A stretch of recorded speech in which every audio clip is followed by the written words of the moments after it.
Halcyon City Day when robots at certain portions of the city. Oh wait a minute, hang on. Senekor, are you in Roll20 yet? Just logging in. Okay. I guess I'll just continue on my spiel. So yeah, robots have been popping up around certain spots in the city, and you four chose to deal with the one in the city center. So after dealing with that, the robots open a portal to some unknown place, and I believe now I ask you guys the questions. What do you guys do? Is the robot still on this side of the portal? The robots are currently unpowered, and from what happened last session, the energy from them went into making this portal. Okay, so there's nothing to ask about the portal then. What was that?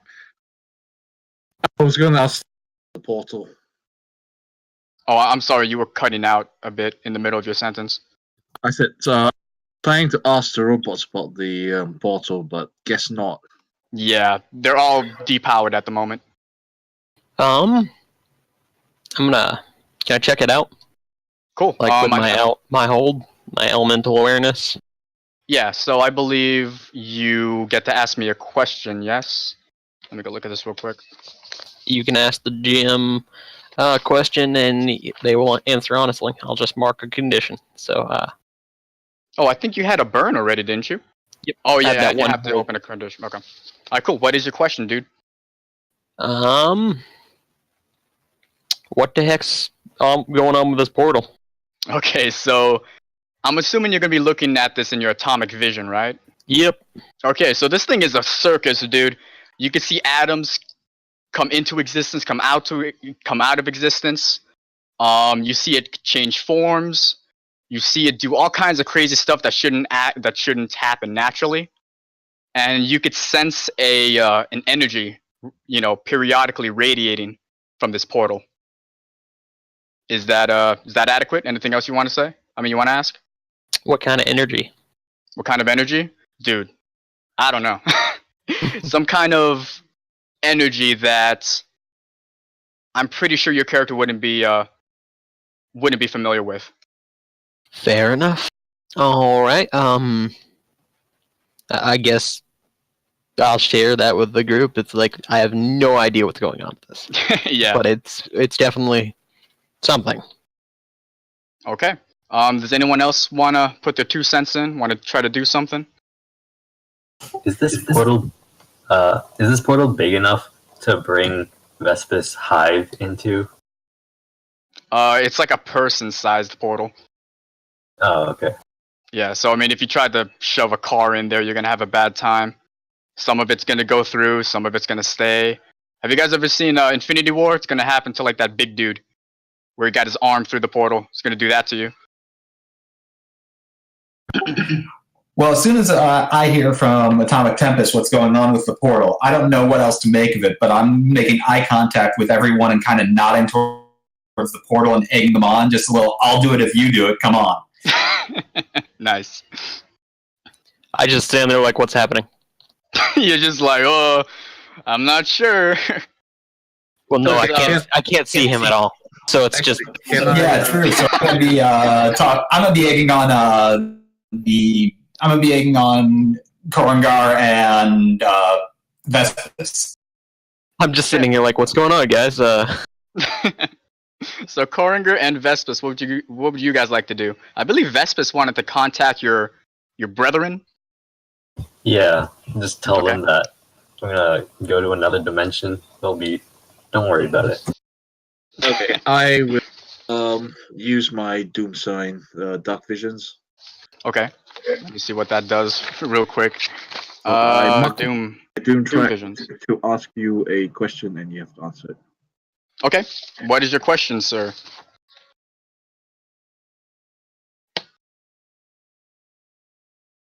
Where does this portal? Where does this portal lead to? Yes. Okay. So looking at this thing, it's not going to harm you guys if you guys go through it. But there is a destination I don't know. Should I just tell you where it's gonna be? Okay, well, Coringer. You can tell me. I don't have to tell anybody else. No, that's true. I guess I'll just tell you that I'm not going to go into any bigger detail, but you do see that there's a destination to this portal. It's not going to harm you guys. And what you see on the other side... What was that? I go through it. You're just going to go through it? Yeah, screw it. Oh, shit. Oh, God. So, apparently, Atomic Tempest just went through. Are you guys going to go follow? If he's going through, then Challenge is good on her word. She's diving in second. Okay, so we got Atomic Tempest and Challenge currently jumping headlong into this portal, not even letting Coringer detect where it's gonna drop you guys. What is Vespus and Coringer gonna do? I'll probably go in, so I already know the destination. Might as well tell me. Okay, so the destination on the other side, you could just see a white room. Nothing more than that. I did ask it went. So exactly where in the world is this place? Oh my God! You're not gonna make me do that, are you? You can't detect anything outside of the room. That's the question. I'll have to answer me honestly. That's true. I mean, because it's costing me a Doom track. That's true. Well, I mean, you did ask me like, what does it lead to? I don't have to go into like bigger detail about it, I guess. It just leads somewhere, man. Yeah, that's a great use of box of the Doom track. I mean, I burned I burned something in market condition. All I got was it's a portal. All right, we're going through that. Yeah, okay, I'm like, screw it. We're not getting much more out of this. So Coringer, Tempest, and Challenge are currently inside. Vespus, what are you gonna do? Take a second to contemplate how impulsive everyone else is, and then jump right in after them to make sure they don't get hurt or anything. Okay, so everybody's currently in the portal, and this is what you guys experience. So you guys are just blasted with an almost psychedelic display of colors, sounds, and sensations. And this carries on for a bit longer until you guys are just unceremoniously just plopped into a what appears to be a white corridor. Purely white corridor. There's no windows or anything. The corridor's two sides appear to curve towards the same direction. So it's not like a purely straight corridor. Your senses don't have any chance to process what just happened because you guys are again immediately met with the cacophony of just battle. Off on the edge of the corridor, you could see pieces of automatons, what appears to be some kind of combat turrets being thrown against the wall, and a moment later you see these turrets pop out of the floor and the ceiling and the sides of the room. They appear to be turning towards you guys, but you guys immediately hear a voice that calls out, recognized, Challenge, Coringer, Tempest, and Vespus, and they turn away from you guys towards this threat. So this, whatever's making noise at the end of this corridor is going about its thing until you guys see this beautiful creature come barreling towards you, towards the turrets around you. What are you guys gonna do? Is that you? What was that? So I was looking for. Is that you? Give me the layout one more time. The turrets are on both sides. Yes. Okay, so there are robots on both sides, or automatons on both sides. Yes, so you guys are currently in what appears to be a corridor, but it might not be a corridor because you can see that the paths down the corridor, both paths, they appear to curve towards the same direction. It's like it leads you to believe that your guys are in like some kind of circular corridor that kind of loops in on itself. You guys currently have turrets that popped up above you on the ceiling and on the floor and on the sides of the wall. So these turrets look like they were about to engage you until it recognized who you were, and then all the turrets are now pointing at this unseen at this threat that's currently barreling towards you guys, towards the turrets. Are the turrets shooting?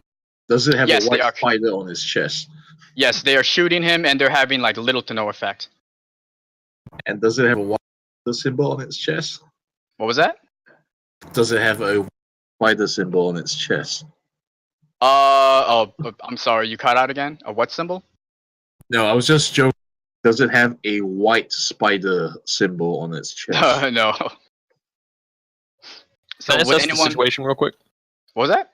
Assess the situation real quick. Okay. I believe that is one of your basic moves. Yes. Yes. Yep. Okay. Assess the situation. Okay. Please roll for superior. Wait, is it really superior? Yep. Oh, shoot. Okay. Go ahead. Make your roll.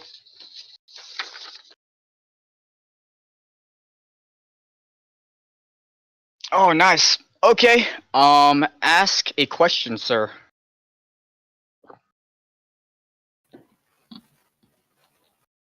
How could we best end this quickly? Completely beating the shit out of this thing barreling towards you. Fair enough. But I just want to say that I put a lot of emphasis on the fact it's not looking at you guys right now. It is coming in your direction, but it appears to have its focus on the turrets around you. Is it focused on what's the relationship between the turrets and the automatons? Or in fact, I tell you what, I've got a pretty good superior. Tilly is Challenge is going to kind of step back. She knows that Tempest really did a better job handling the last conflict. Kind of slink back next to Tempest and also try to get a feel for the situation. In particular, taking a look at what the dynamic is between the turrets and the automatons. Okay. Try to figure out like who's on what side. Okay. Just one thing I want to note real quick. Atomic Tempest, remember to keep your +1 bonus. And okay, so what was that again? Challenge? What do you want to do? I want to get a sense of what the relationship is between these three. In particular, are the turrets and the automatons on the same side? Okay. I'm assuming you don't need a roll for that, right? Is that an assess? I could assess, or I could just ask you, whichever one you think. He can pierce the automatons. Really? Hang on, let me go look at that real quick.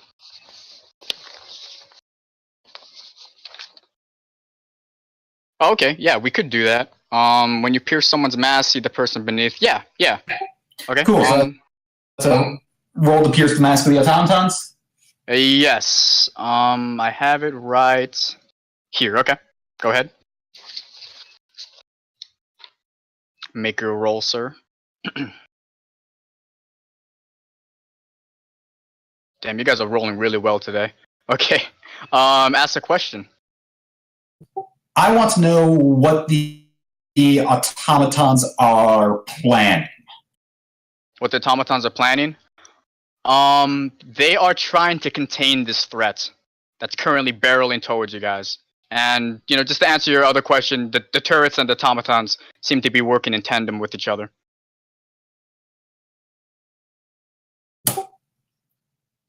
I'm ready to start going and kicking the crap out of some black tentacle beast. Okay. Hentai. Got it. Hentai. Pretty much, that's what's gonna happen if you guys lose. Just before we move on, what is Koringer and Vespa's gonna do real quick? I'll just give you guys a free action. Is this thing is this beast organic, or is it like technological in any way? Okay. I'm gonna try to give you guys like an in-narrative explanation. So from what Air Sam can see, he sees a combination of organic matter and mechanical matter that's just unnaturally melded together in this beast. Is that similar to the way the automatons were, or are the automatons different? The automatons were a combination of organic and mechanical, but this thing seems kind of different. It has a certain level of, like, I don't know, instinct about it, I guess. Versus the automatons were just kind of, I don't know, stereotypically robotic. Koringer, what would you like to do? Can I try to figure out whether it has any weaknesses? Okay. I believe that's also an assess, I believe. I believe it is an assess. Give me a second. Where's my base moves? I have too many papers on me right now. Assess. Yeah, so who here's most vulnerable to me? How best can we end this? You want to do an assess as well? Yeah, sure. So it's Alright, cool. So roll for superior, sir.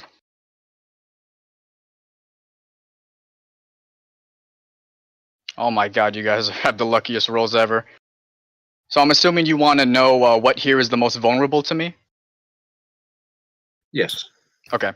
On this beast, its face seems to be the least protected, the least armored, and the least crazy looking. So its face is probably the vulnerable part. Okay, so you guys said that you all wanted to engage. You guys did not want to, I don't know, wait this out or anything. You didn't want to wait to see what's going to happen. Hello? Guess not. Okay, cool. So I guess we're going to engage. Okay, so let's go down the team mechanics questions. So I'm not sure. Did you guys already assign a team leader for you guys already? We did challenge last time, but it was more based on the situation. Okay. We don't really have like a strong leader, unless that's something we want to decide now. We have a fixed leader. Tempest was first through the portal. That's true. So I And guess seems to have the most information about it seems to be the best at being able to scan beasts quickly. So I think Challenge in particular is going to be drawn to Tempest, especially because he also was the one who solved the last conflict. So I think I'm definitely getting in line behind Tempest. Okay. Does Vespis and Koringer have anything to say? Are they fine with that?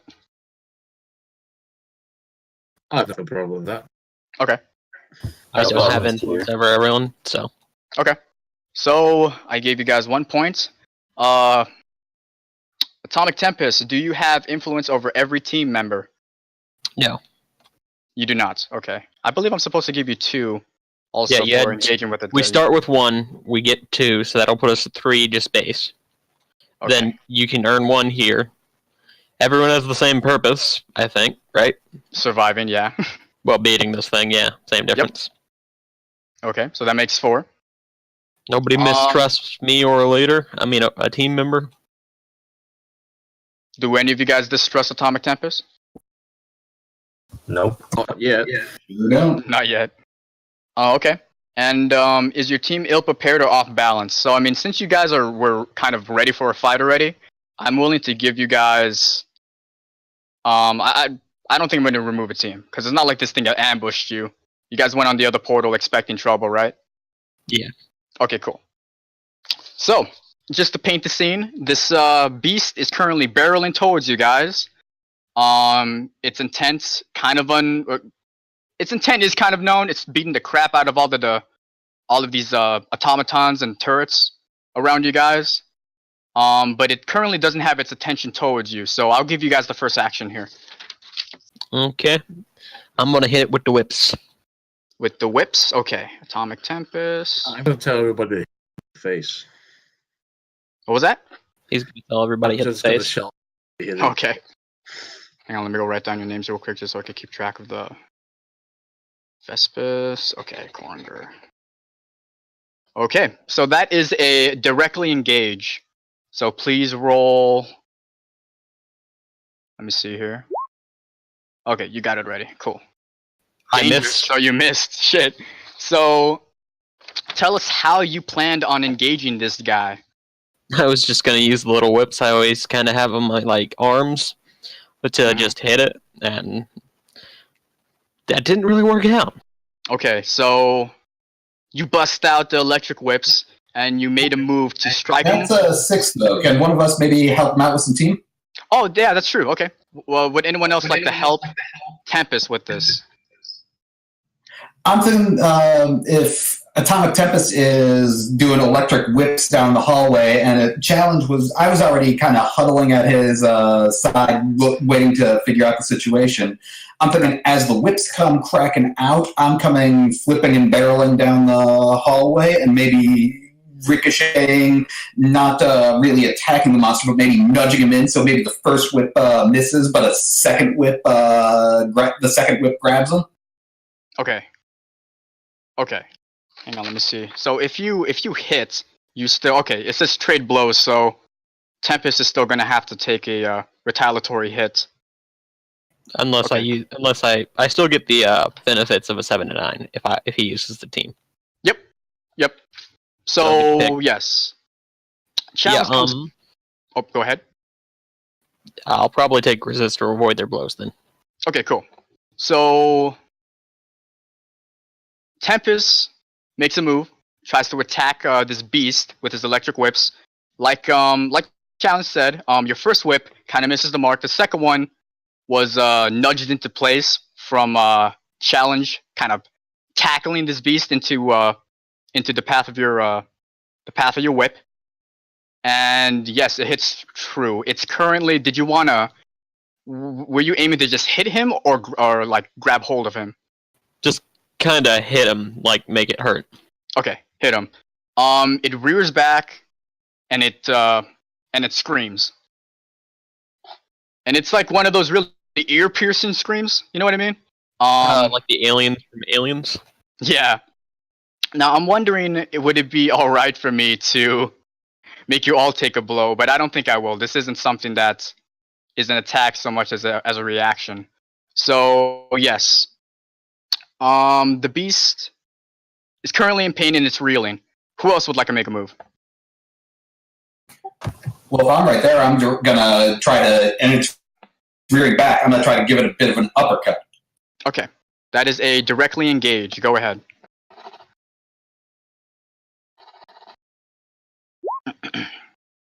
Oh my lord.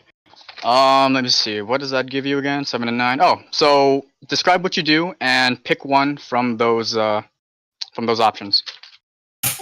I'm thinking that Challenge ducks out of the way of Atomic Tempest whip as it comes by and hits the beast. That the beast rears up, like you said, and kind of lets out a yelp. Challenge ducks down and gives like the big Little Mac uppercut right to the jaw, and then immediately gets ready to dodge out of the way because expects that this beast is going to have some sort of retaliatory strike because you don't get to punch hell beasts in the mouth very often.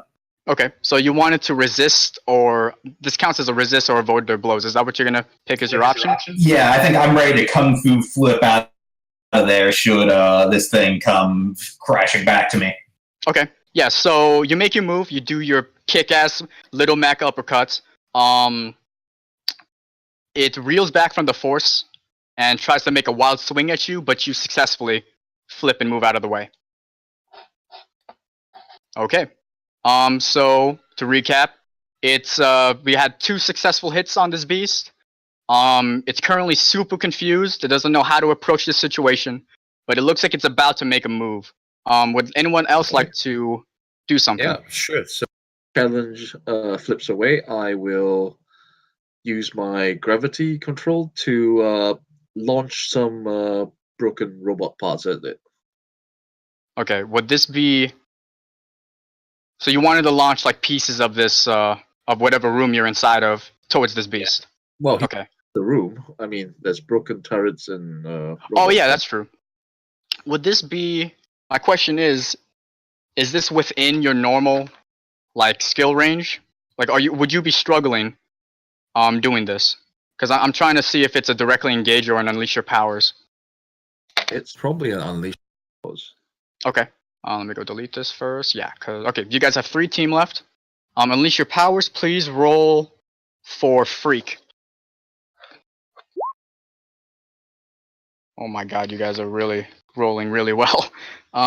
So on hit, you do it. 7 to 9 mark a condition, or GM will tell you how the effect is unstable or temporary. So, would you like to mark a condition, or do you want me to, or do you basically want me to put, do you want to put the fate of your character in my hands, is what I'm asking. Yeah, go on. Oh, you want me to, okay. Okay, so you pull some of the debris that's laying on the ground, like the turrets, the automaton pieces, and you try to chuck it at the beast, right? Yes. Okay, so your attacks do hit true. How am I gonna make this unstable? But it slams into. I probably should have explained this, but there on the wall in the corridor, on the outer walls, there are some pretty important looking instruments, monitors, stuff like that. So so the debris that you're throwing kind of slams into those really important looking instruments and monitors in the background. So yeah, that's the result of that. So the beast currently suffers from 3 hits. I believe everyone's kind of safe right now, but this beast, the beast kind of recovering from the attack that Koringer just placed on it. It was it puts its tendrils into the floorboards, into the floor, and the important looking instruments to the side. And you see it kind of fuse with this room, and it materializes two of these. Hang on, let that load up. 2 of these machines. So players 2 and 3 has entered the building, has entered the room. Where are they in relationship to us? Behind the robots. So I mean behind the beast. So these 2 robots are pretty further away from the beast than you guys are. Can I use some of my? Can I send out like a small mini swarm of my nanobots to try and like mess with those robots? See if I can either get them under my control or just plain shut them down. Okay. So Wait. it's. Excuse me. Wait, the robots are are they related to the automaton? No, these things materialized right when you saw this beast kind of shove its tendrils into the floor and the ceilings and into these important looking instruments and monitors that's kind of lined up on the side of the outer wall. And then you saw these 2 robots materialize behind him. Oh. Okay. So Vespus, you said you wanted to try to hack these things? Basically, yeah. Okay. Which one? I mean, say that you're looking at the beast, right? It would be like in the middle of the room. You have one to its left and one to its right. Let's say the one to its left. One to its left, okay. And would this be within your normal skill set? Because I'm trying to wonder if this is I think this would be Unleash Your Powers, do you agree? Yeah, because I mean, I don't know what these robots are capable of, how they're programmed or anything. Mm-hmm. Okay. So yeah, please roll for Unleash Your Powers, which is Freak.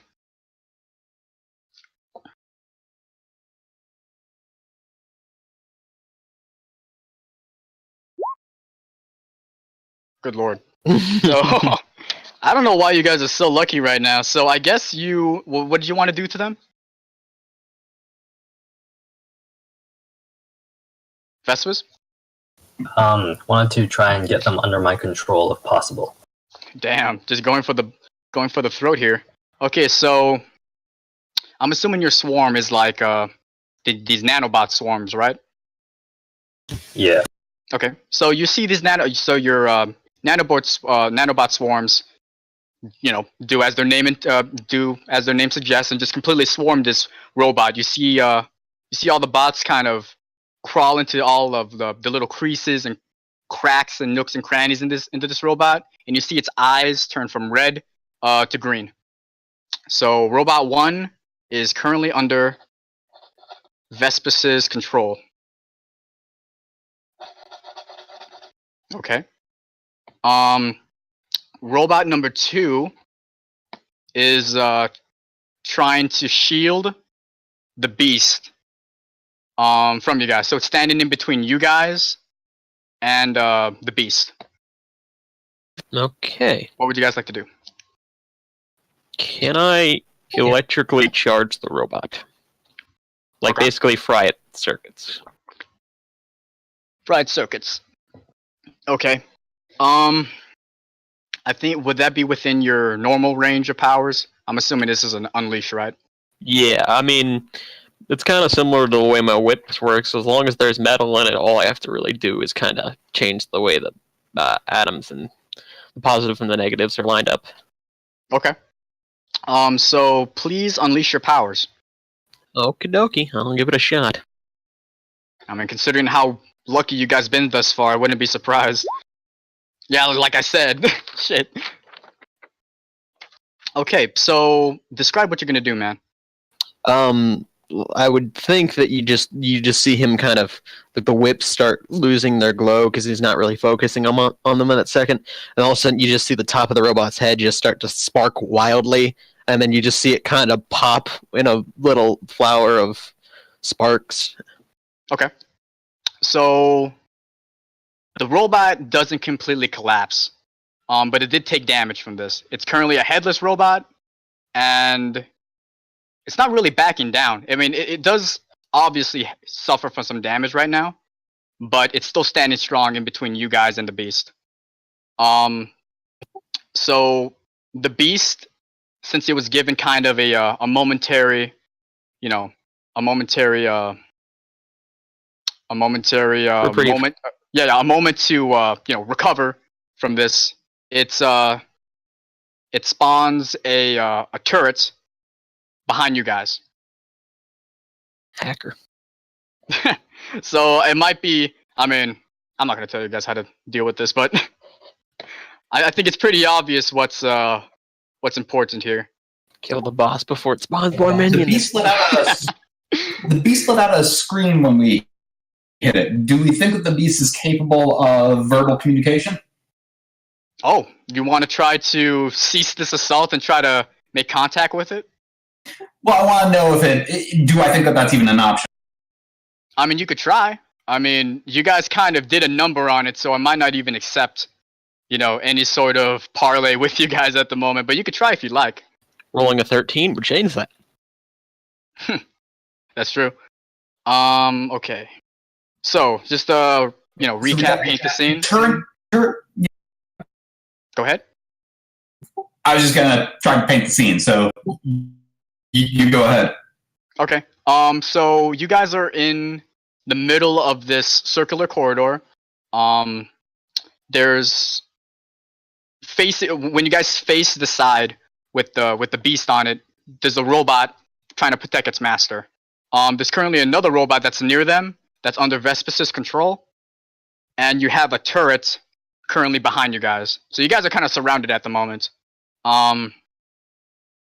Yeah, that's pretty much it. I don't think I forgot any more details. Oh, also, the beast is merging with this room that you're in. It kind of, it has its tendrils kind of morphed in with the instruments and the floor and the ceiling. And yeah, I don't think. Yep, nothing else is important. Beast is no longer restrained by the beast is no longer restrained by Koringer's robot parts. Oh, I thought Koringer just wanted to throw stuff at him. Yeah, true stuff. Yeah. Cool. I don't think I have a lot of moves that are good against turrets. I'm going to go ahead. If I've got a headless robot in front of me, I'm going to sweep the leg, Johnny, and I'm going to do a little spin underneath and try to sweep that robot's legs out from under it. Okay. Please roll to engage.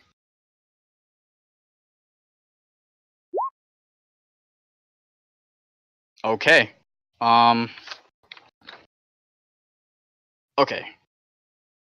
All right. So, wow, that's like the first bad roll this entire session. I'm impressed. Big ol' miss. Yeah. So you wanted to try to engage him by sweeping at its feet, right? Yep, trying to get down and do a leg sweep. Okay, leg sweep. So your legs comes into contact with the cold, dense steel of this robot, and it completely just no sell, right? Your legs kind of hurt, but this robot is standing strong. It meets eye contact. I make the Peter Griffin banging his shin sound of just ah. So yeah, you do that. It It looks at you for a second before it rears its fist back and tries to punch you. So please take a powerful blow. Now, before I do that, that miss means that I have filled up a potential. Do I take an advancement as soon as this is done? Oh yeah, just fill that up at the moment, and we'll get I'll to tell you about it advancements. later. Yeah. Well, remind me at the end of the session. Considering how fast you guys are going through this, that might not be long. I was not expecting this to be this fast. So yeah, Take a powerful blow is just a flat d6? I believe so. It should be near the it's a flat d6. It should be near your conditions thing. Ooh, lucky you. That's another miss. Okay. Describe how you move out of the way of this robot's blow. Very, very, very lazily. Because I'm still kind of gripping my leg, I guess the calf, back of my leg where I've tried to spin this thing. And I'm going to, I'm envisioning that the robot punches down and I kind of pencil roll off to the left side, but I'm still sort of gripping my leg because this is the first time I've ever kicked something that didn't break. Okay. So you are currently out of harm's way. And yeah, the robot... Yeah, there's nothing else going on with the robot. It just completely missed. So yeah, I believe challenge is currently out of harm's way. Okay, so who else would like to make a move? Can I use the robot under my control to try and occupy the beast by attacking it? Okay. What would that count as? Unleash your powers as well, I think, right? Yeah. Okay. Make another roll, please. Just because he's exerting his nanobots to do something with this thing. Okay. Just so you know, the robot that's trying to protect the beast is right next to the robot that you currently take control of. Oh, okay. Then I guess it doesn't matter. Actually. Oh, okay. So yeah, I'm gonna use a team. You're just gonna see the I guess you're gonna see a really tiny spark wherever its processor unit is. That's I just blow it out real quick, in the back of that robot's head, so it doesn't have any it's not gonna fight him back. It's not gonna try and avoid doing what he needs it to do. Okay. So you're talking about the robot that was defending the beast, right? Yeah. Well, I mean, whatever most appropriately helps. It's not whatever's gonna keep him from I don't really know how you're gonna play the miss there, whether it was gonna be the robot goes back to being normal or if the other robot was gonna defend. What was gonna happen there? Okay. I think I'm just gonna make it so Vespus, correct me if I'm wrong, but you're trying to make the robot make a move to engage the beast. Yeah. Okay. So something went wrong with your end of this situation. The robot is still under your control, fully under your control. But as it's trying to make a move against the beast, the other robot puts itself in between that robot and the master. And Tempest, you said you wanted to attack which robot? Not attack, just I was gonna help him out. Okay. Yeah, with the team. I'd probably blast I'd try and stop it, I'd blast a servo or something. You just see a spark again, and a servo or something that would help it move faster just would blow, or just stop working for a second. Okay. So you're trying to electronic interference, it just for a second it just stands still, giving his robot the opportunity to attack the black thing. Okay, so basically try to distract the robot so that the one under Vespus's control can attack the beast, right? Yeah, I was gonna use team to do that though. Okay. I think hang on, no. I gotta get rid of this. Okay, you guys have 2 team left. So Vespus's robot, is there any particular way you wanted the robot to attack? Vespus? Not really. I guess it can just kind of jump onto the beast and give it something else to focus on. Okay. So you wanted it to distract the beast, is what you're saying? Yeah. Okay. So your robot moves to engage. it kind of throws blows against the beast, and it gladly just takes it. Just so it could keep its tendrils into merged and melded with the instruments and the floor and basically the room. And then the beast lets out a screech, louder this time, and due to the small I just realized I have a turret. Okay. Yeah, so the beast, I just completely forgot about that turret. The beast lets out a screech. This time it's way louder. It's definitely an attack. So, man, would this be cheap? Ah, fuck it. You guys are doing well anyway. So, can everybody please take a powerful blow, please? This is gonna suck for me. How many conditions do you have? 2, which is not a good number. Hey, does this count as fighting the black monster? What was that? Does this count? Would my little bonus I got for fighting the black monster help me here or no? Yeah. If you want to put it towards defending yourself, that's fine. Oh, challenge. That is your take a powerful blow. Okay. Yeah, I'm still pencil rolling around down there. Okay, Vespis. Yeah, let's just everyone make a roll, and then we'll just go down the list of what you guys do. Ooh. Lucky you. I could have been worse too. I rolled a 1 on one of those. Oh. So yeah, that's. Did you put your bonus into that or? No, I didn't. But is that from the assessive situation? Is that just like a flat thing until the monster is defeated? Because of the question I asked. You could use it once. Is that what it was? It says take +1 acting on the answers. Let me see this. Assess the situation. Yeah. I don't take one forward, not take one ongoing, right?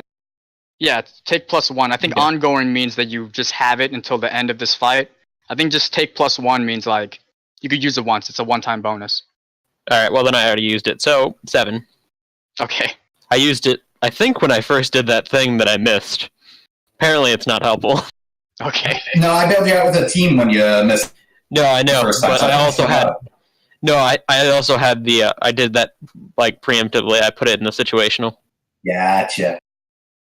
Okay. Had it not been for that, I never would have gotten that hit. Okay, so let me see here. Okay. I just realized that I think if you get hit, that's actually bad for take a powerful blow. So, yeah, it is. Okay. So challenge. Describe how did you react to this ear-piercing scream that the beast let out? I think the challenge probably stayed down when the ear-piercing scream comes out, and then once the is that the scream that we're taking the blow from? Yes. Then I think on the ground, rolling around, and then fetal position covering the ears when the scream comes. Okay, cool. Then you're out of harm's way. Vespis. The beast did have an effect on you. So pick one of 3 options on take a powerful blow.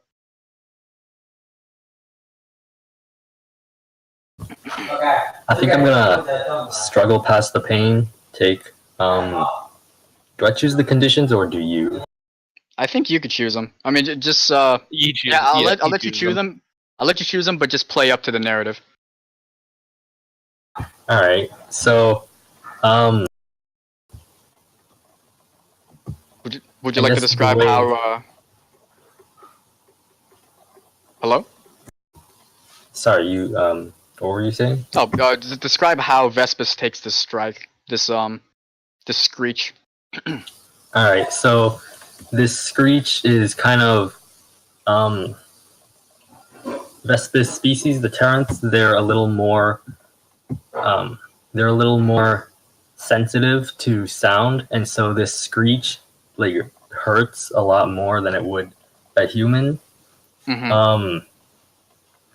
So the fact that like this creature is just screaming and it hurts kind of makes her afraid of what else it can do.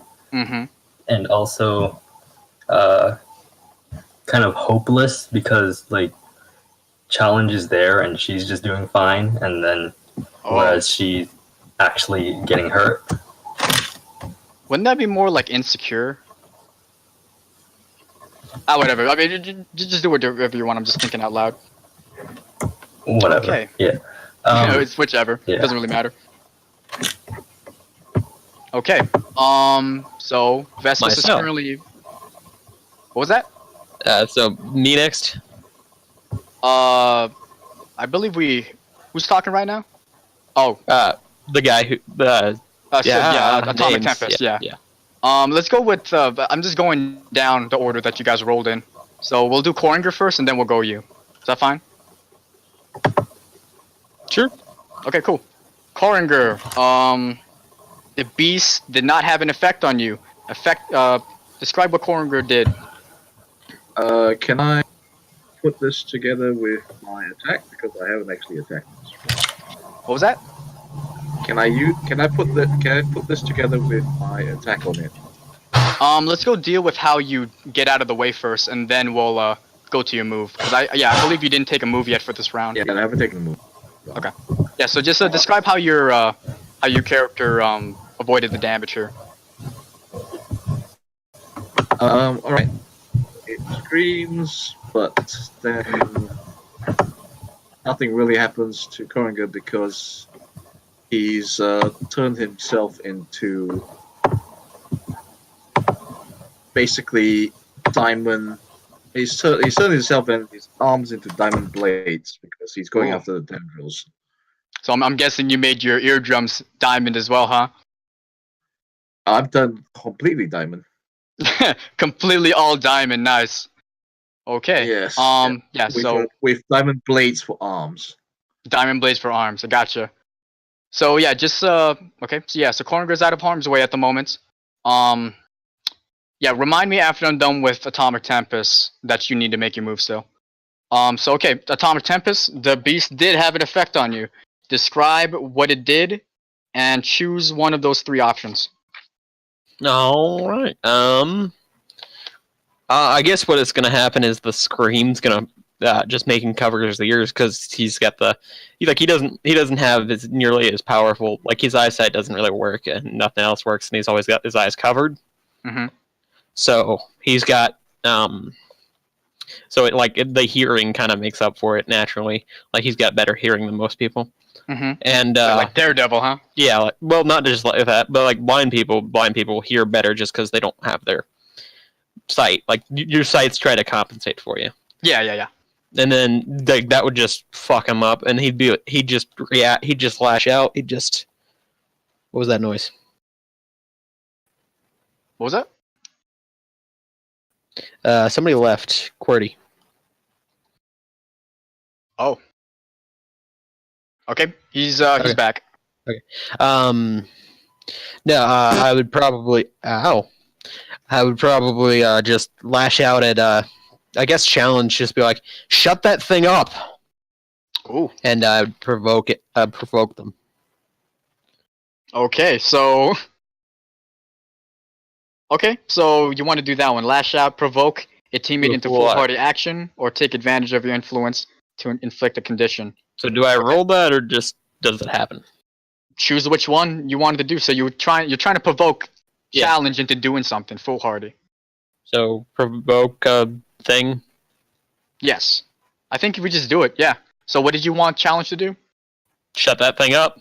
Okay, so do I roll? Would I roll to provoke, or do I not roll? Is it just provoking, like in the basic sense?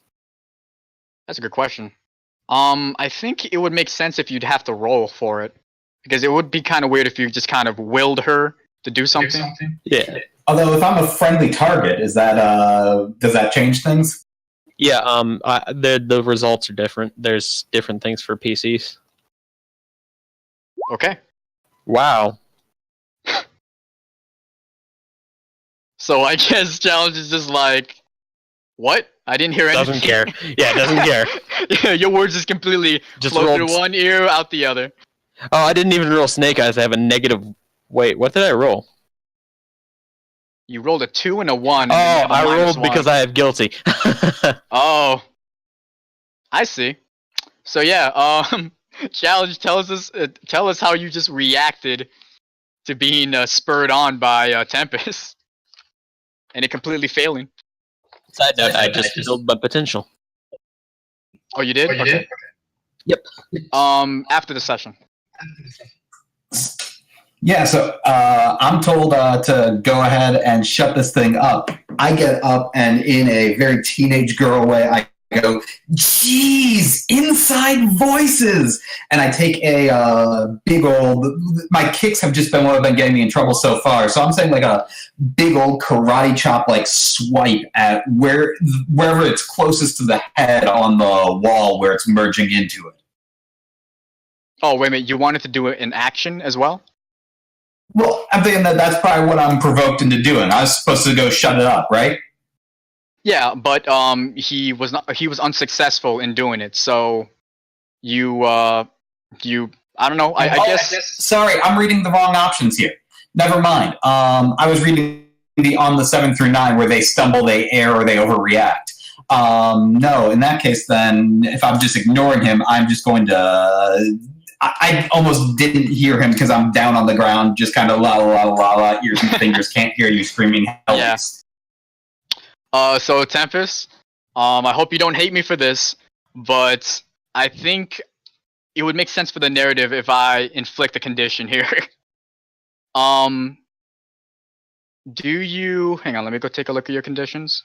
Yeah, it would kind of make sense if you told Challenge to do something and she just completely ignored you.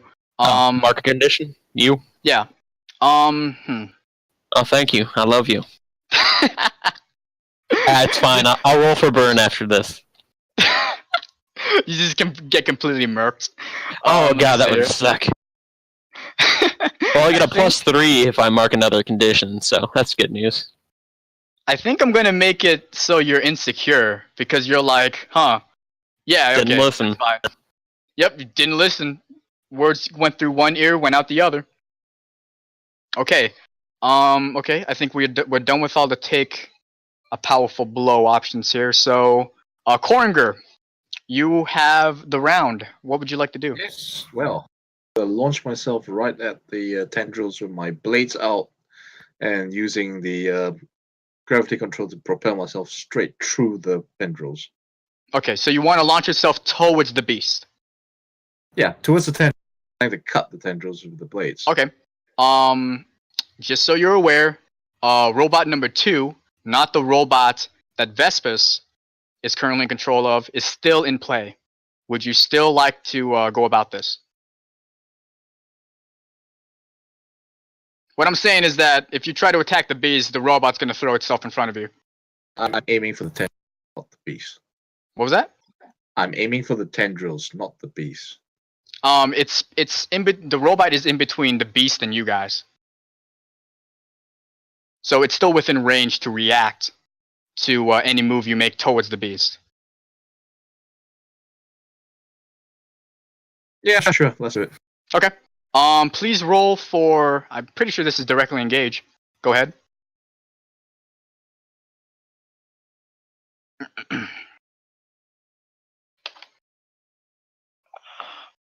I'm going to use one forward from the previous. I'm assuming the beast is the source of the noise. Yes. Wait a minute. I'm sorry. You had a +1 for what? You did an assess, right? Yeah, Earlier in the round. The +1 from the previous session on the what's causing disturbance. Yeah, I'll give it to you. Go ahead. Yeah, +1 for the bonus on that one.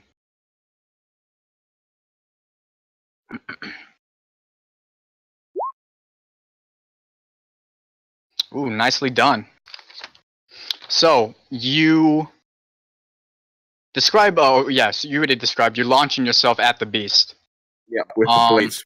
Hands out so that the blades are extended and slicing through all of its tendrils. Okay. So let me see here.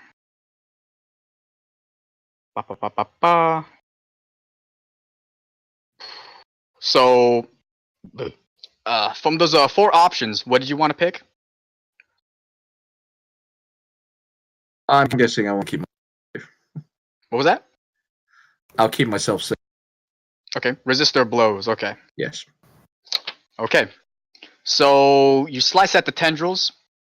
The robot that's currently in between you and the beast was not able to react in time to protect its master. And you succeed in severing the tendrils from the floor, from the instruments on the side. It's clearly in pain. It's reeling back and starting to retreat a bit. Yes, so you do not take a powerful blow. So the beast is currently trying to back off from you guys, and the robot is following close behind. The turret, I keep forgetting about this turret. I told myself I was going to do something with it. It's going to try to take a shot at challenge. Would anyone... Hang on, let me see here.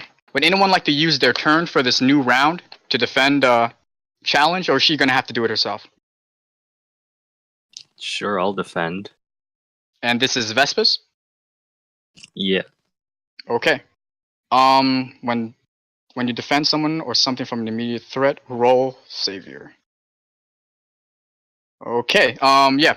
Please roll plus Savior. Do not save me. I believe I have influence over. Yeah, I have influence over challenge. So do I add the? What was that? I have influence over challenge, so I add +1 to my roll. I'm reading the defend option, and the influence only comes into play when you want to take influence from her. I don't believe I'm reading this right now. I don't think it mentions anything about influence giving you a bonus. Influence is always a bonus. There's no reason for it to exist otherwise. Basically, influence is a +1 against that character, but it's permanent against that individual. That's why all adults start with influence, and having the +1 basically makes it to where they can shift your labels all the time. I've always thought that influence is just like more of a narrative mechanic. It basically makes it to where a character can shift your labels. Yeah. But what Vespus is trying to do is try to make a bonus, trying to add a mechanical, like numerical bonus to her rolls here, and I do not see anything here that would suggest that. It would be +1 if I'm the target. I'm just not sure that I'm the target. Oh, it's pretty obvious that you're the target. Tempest is. I mean, the turret's trying to take a pot shot at you. Yeah, mechanically speaking, I mean, you can ask D-Spot to be sure, but influence, I was always presented as influence is like a +1 on that specific character. Okay, yeah, I just got a message from D-Spot. Yeah, you're right. Yeah, so when you roll for defend, add a +1 to your situational bonus. Yeah, so go ahead and make that roll. All right.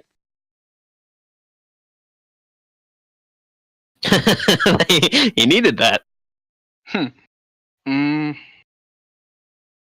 That's a hit, but barely. Okay, so on a 7 to 9, you keep challenge safe, but you expose yourself to danger or escalate the situation. So add a team to the pool. Nicely going. You're a team player, Vespus. Good to go. Take influence over someone you protect. I think you have that already. Wait a second. That's for NPCs. On a PC, on a hit, give them a -2 to their roll.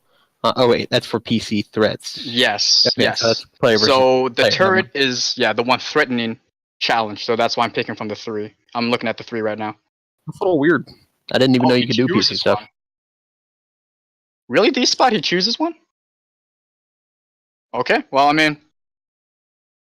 All right. Yeah, no, he chooses from those. Add a team to a pool, take influence over someone, or you protect or clear condition, and then he also has the choice between escalating the situation or exposing himself to danger. Basically, he can either get hit by a powerful blow, or something even worse could happen, like a new monster appears, so to speak. Okay. But that 3 to add team to the pool, that just happens right now, right? From my understanding, yeah, because that's the point of getting getting a hit. You get a benefit, but on a 7 to 9, it's a benefit with a cost. Okay. So, let's go add this team to your pool. Is that what he chose? Oh, really?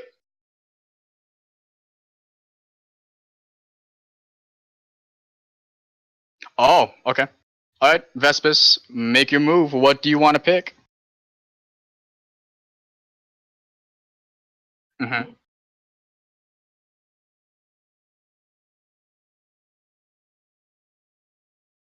And then, does the GM choose the expose yourself to danger or escalate the situation, or no, or is that them, the individual?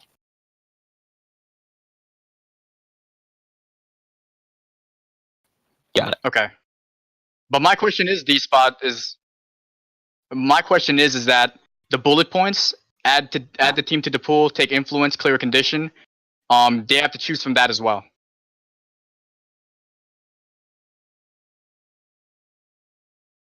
Oh, okay, yeah. I don't know why my eyes just completely crossed over that. Okay. Okay.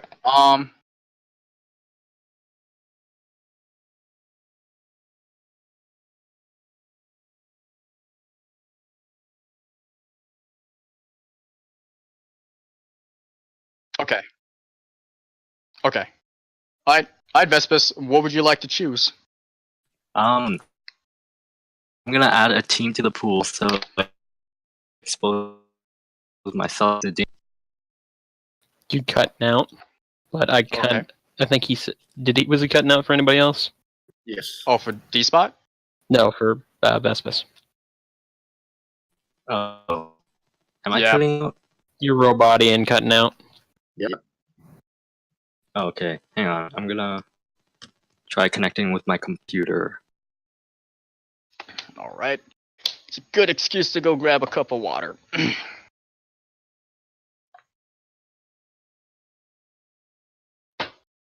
Alright. So he chose to expose himself to danger, so he has to take a powerful blow after this already. That's a slur. Testing, 1, 2, 3. Yep. All good. All right. If you're injured, you actually clear the condition because you are likely to take a powerful blow. What was that? I said if she's injured, she might as well clear the condition. Yeah, how injured are you exactly, Vespus? I don't think you guys have been taking much hits recently. The only person who has conditions the last time I checked was me. What conditions? I have Oh no, conditions. Vespus has 2 conditions on her right now. Oh, when'd you get that? Oh, from the last session probably. No, that was from the like Scream Sonic Oh, attack. Wait, how'd you get 2? Struggle past the pain. Oh, Mark 2. alright, so Vespus, would you like to oh yeah, you expose yourself to danger? Please roll for take a powerful blow.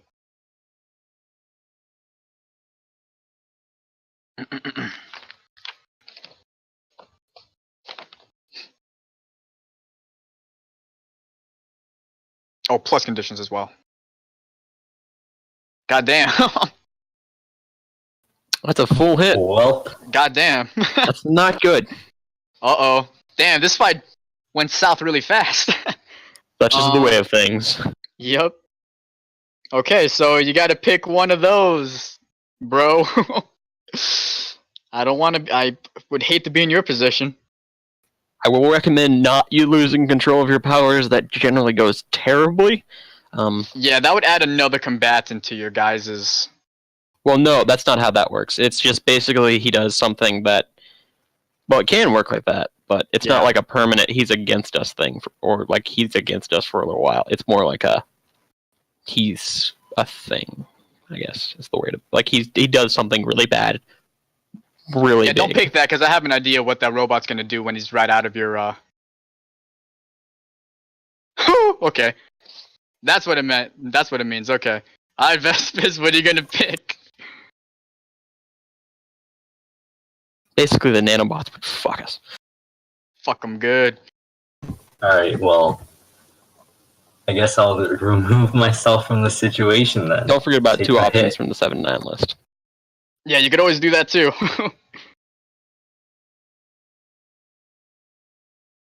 Work out the pros and cons in your head, man. Make sure it's the right one.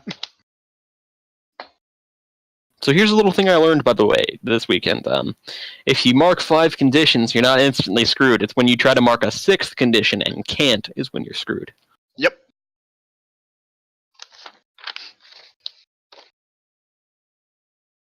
Vespis, did you make do you still want to remove yourself from the situation? Yeah, I'm Vessus is gonna like see that the turret is targeting challenge and then just like swoop in from above and take the hit instead. Okay. And just pass out, or Yeah, we can make it so it just knocks you out. I mean, that's one of the options. Like, oh, you just remove yourself from the situation, and then you flee, pass out, etc. oh. Hey, Vespis, I have a quick question. Do you have to be conscious for you to be able to control that robot? Yeah, that's another thing. Technically, since he's out of the situation, he's not really in the combat anymore, so his effects would technically go away. Form, how automatic are they? Do they still need your input, or can they act on their own? We should probably get that out of the way first. When they're not being actively controlled by their Terran, the nanobots go into a sort of sleep mode. Oh my god. Alrighty then, so you're out of the scene. So I think the scene is like you're just out for like the rest of this fight, right? Because it says situation. That's kind of nebulous. So I think you're just out for the rest of this fight, right? I think More so. or less, yeah. Okay. Damn. All right. Well, Challenger. Hopefully you can make this work out for you guys. Oh, something. Okay. Okay, I got a better idea. So you took the hit from. You took the hit from the turret, and it kind of blasts you backwards, and the Torus, like a compartment of the Torus, opens up and just swallows you. Torus? Oh, we got a name. Ah, fuck! Fuck! God damn it. Well, there you go. You guys got the name. Son of a bitch, I did this the first time I made a GM. God damn it. That was his fault. God damn it. God damn it. Anyway, yeah, you got a name now. Vespis was blown back, and she got knocked into a compartment that just kind of opened and caught you. And since Vespis is now currently out of the game, you guys have a fully functioning robot that is sorry. You have a fully functioning robot currently in play. Alright, you mind if I roll burn and then try to do something with the burn if I get it? Yeah, hang on. D-Spot, would a burn count as a move? Like, would that take up his move in the round? I'm pretty sure it does, right? Because that counts as an ability. I guess. That would make sense, yeah.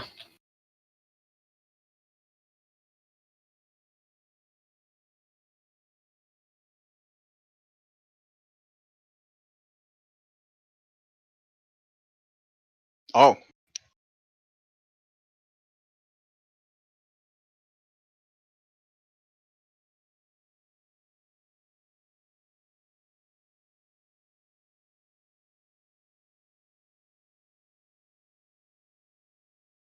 And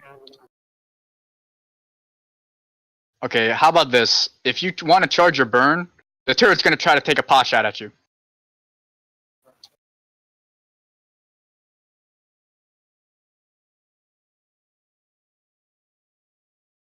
okay. What you going to do, bro? I'm gonna try and beat the shit out of that giant thing again with the whips. Oh, you want to go after the beast? Yeah. Okay. Just so you know, Robot number 1, robot number 2 are in between you and the beast. Would you still like to go for it? I mean, it's gonna spawn more shit if I don't. So. Okay. I mean, I could technically try and blow up one of the robots because one of them is injured. Yeah, just so you know, okay, this beast is not. Yeah, its tendrils are currently severed. It's gonna take some time okay. for it to, you know. Okay, well then I'm gonna try and blow up that one robot I hit earlier. Okay. Just kind of try and overload it. Not the one. Not the one that was hacked. The one that Okay. the other one that I hit right before that we used a team on. Okay. So can I just kind of try and overload it? Go ahead. I think that would be a. So you're gonna try to overload it with your powers, right? Yeah. Okay. So that would be an unleash, I believe. Yes. Yes, that's an unleash. All right. Cool. Okay. I just do it. That's all that happens on an unleash your powers. I just realized that, okay, market condition or GM will tell you how the effect is temporary. Yeah, unstable. Yep. Okay. Unstable or temporary. So, you're gonna try to whip the robot next to you, right? I mean, the Yeah, robot that was overload. That was overload, and it's using my powers. So, I'm just gonna try.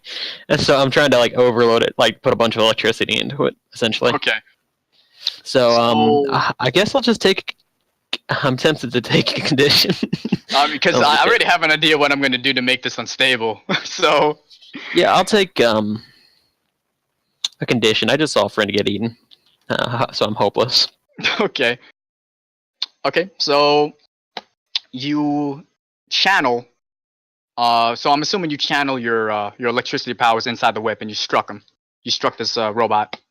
I was just thinking I kind of changed the way, like once again changed like the way the buildup is happening in the robot, and just kind of put a bunch of electricity in it, like or charge it to where it's just kind of spewing electricity. Okay. And not doing well. Okay. So. Okay. The electricity channels through the robot, and you see a couple sparks come out of it, and it shuts down and just collapses on the ground. So that is one robot out of the picture. Is the robot still sparking electricity? I don't know. Let's go ask Tempest. Did you just wanted to strike him, right? Like, did you grab hold of it and then? No, I was just trying to, like, from a little bit of a distance, trying to put electricity inside of it. Okay, like so you just didn't kind use of your overload wizards. the shit out of it. No. Okay.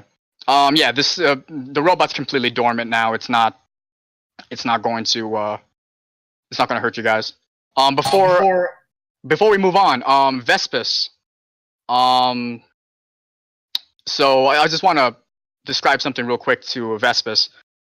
This compartment that you flew into, it's currently pitch black. But you can see some lights on the sides of the walls. I mean, you're assuming that it's a room of some sort. You see lights kind of lighting up on the walls and all that. You see a monitor. What would you like to do real quick, just before we get back to this battle?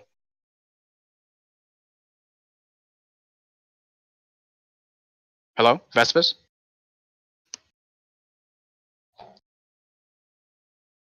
Hello? I think they We lost her! Oh, Ow. shit.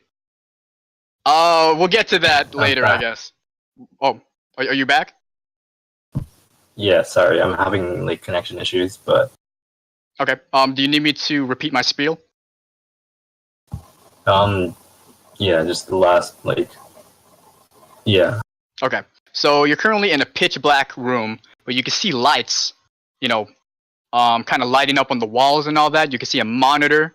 It's kind of flashing up random pictures of places that you don't recognize. Yeah, what would you like to do? I suggest like an assess or something. Probably, yeah. Look around and see what I can make of this place. Okay. Let me see here. Assess the situation. Please roll plus superior.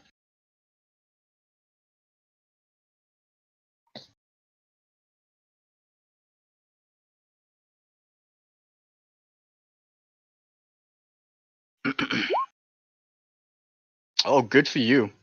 Ask 2 questions, my dude.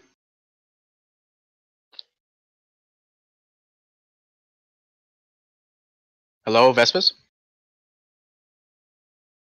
Yeah, sorry, just opening up the sheet. Okay.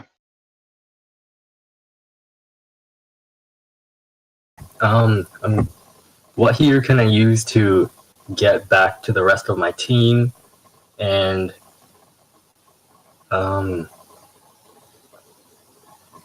what here is the biggest threat? So we already established that this beast is not.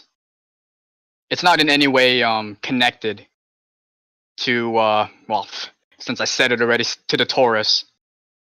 So if you were to try to like use this thing to actually no. What was your other question again? You wanted to use the Torus or something? Yeah, what here could I use to get back to my team?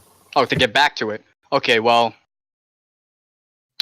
in this room, you can see some kind of, input device with like symbols and stuff on it that you can't really recognize.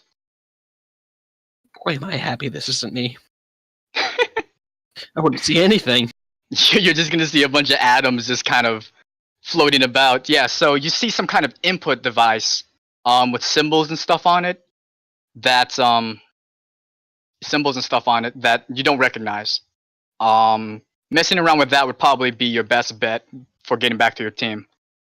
What here can I use to get back to your team? That input device?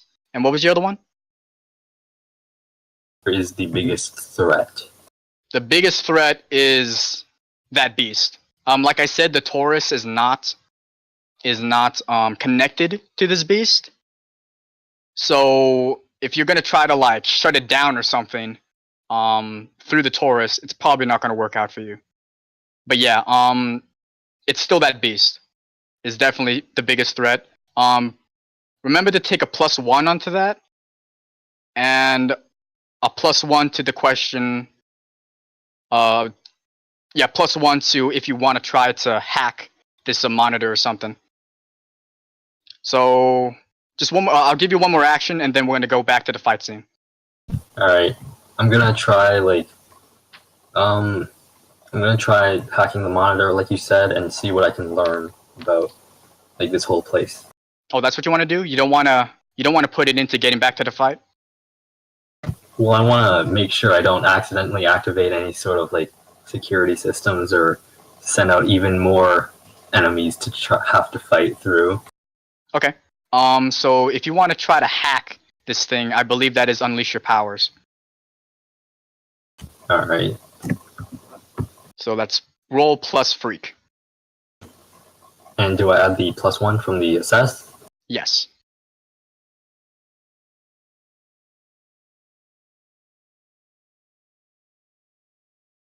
Oh, look at you.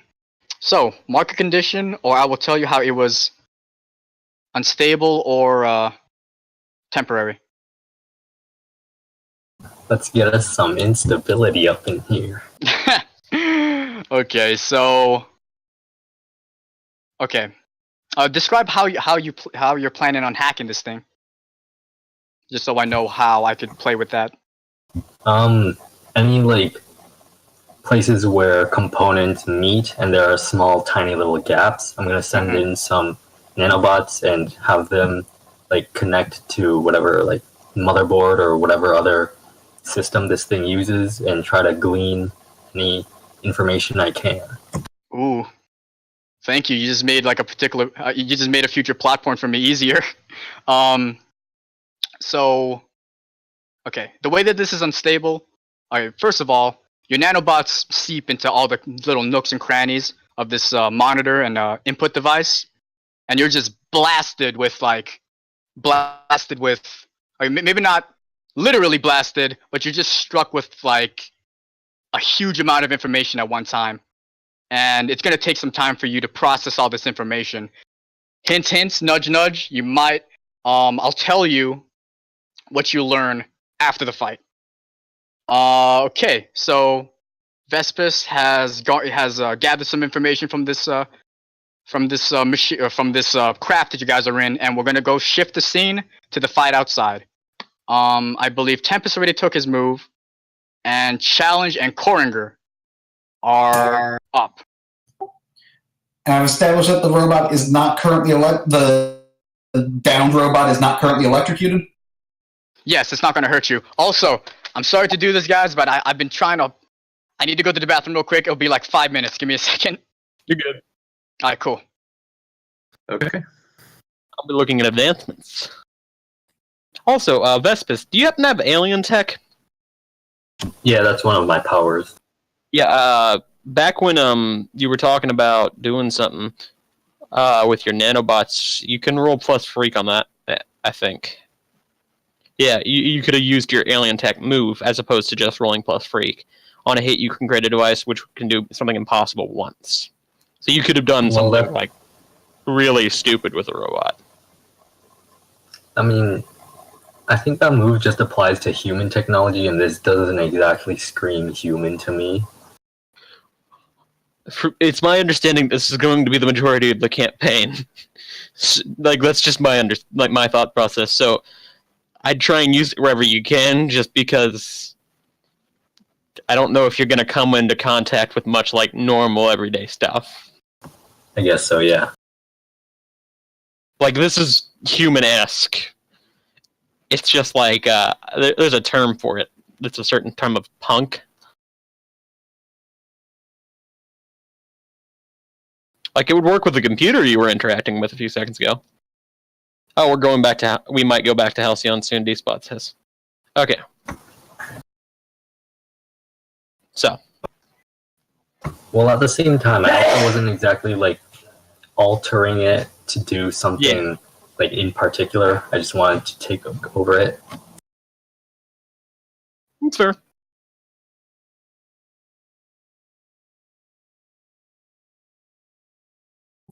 Challenge is eavesdropping on the conversation and says, "You mean we're not going home?"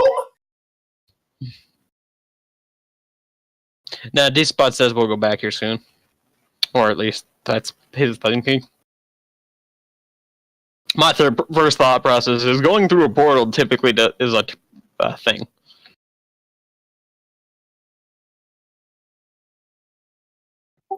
Yeah, but I mean, at this rate, we're seeing a portal every, 10 minutes? We'll catch the next portal. I'm tempted to pick up Captain as my next advancement.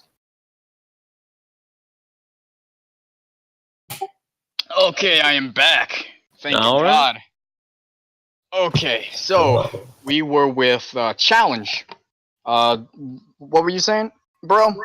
I was making sure that the downed robot is not electrified, which we established it's not, and we know that the robot formerly under Vespus's control is now against us, correct? Yep. The current hostiles in play is the beast itself, the robot that was under Vespus's control, and a turret that's currently behind you guys, which is probably going to take another pot shot at you guys if you ignore it again. Just hit, nudge, nudge. Yep. Well, Challenge is going to be a little bit irritated that Vespus disappeared because she was defending her. So I would argue that I'm going to. You're good. I would argue he's not disappeared as well as I was going to say. He just kind of gotten eaten, which was kind of a fear most of you would, I think, have. Yep. Sure. So I am going to pick up the downed robot, the one that had its head exploded and is now inactive, and I am going to pick that one up by its legs, and I am going to. Am I close enough to the wall that I can swing that bad boy into the turret? If you were to try to hit the turret, I think you're gonna have to throw it. I don't think you're like right next to the turret. Oh, well, I throw stuff real good. Alrighty then. I would really put this up to. Would this be a directly engage or wield your powers? What's he doing? What was that? What is he doing? He's throwing something? I'm trying to hammer throw the downed robot into the turret. Oh, Yeah, he's got super strength, doesn't he? Well, she. Yeah, I do have super strength, and this seems to me like I'm probably mimicking sort of like an Olympic hammer throw kind of situation. So I can see it being unleash the powers, although it is also directly engaging. So I'll leave it to your discretion. Okay, I think it'd be directly engage. I was hoping it'd be an unleash, but let's see what happens. Because you didn't want it to fight back. I got you. I see you. Go ahead. No, I was just hoping because that's a higher number, but that is a miss. Okay, so I don't think there's any elegant way to put it. You kind of miss, homie. And then the turret, noticing you trying to harm it, turns its attention to you. Turns its attention to you and tries to blast you. So you're taking a powerful blow, mi amigo. You can't hit me. Nothing can hit me. Alright, describe how you dodge this blaster bolt. I'm thinking I let this thing go, and as soon as it goes, I say, shit, because I know that, like, I'm thinking I didn't even come close to the turret, that I, like, barely even made this thing hit into the wall, and that as soon as the blast bolt comes at me, I'm doing a kind of a back handspring away from where I was, and hopefully, if I can, a little bit back towards the beast. Okay, so you wanted to put yourself closer to the beast. I'm assuming to set up a move or something later. Yeah, if I got the option, I'd like to be closer to the beast, because I know that robot's going to still get in our way. Yep, so just remember that, because I probably won't.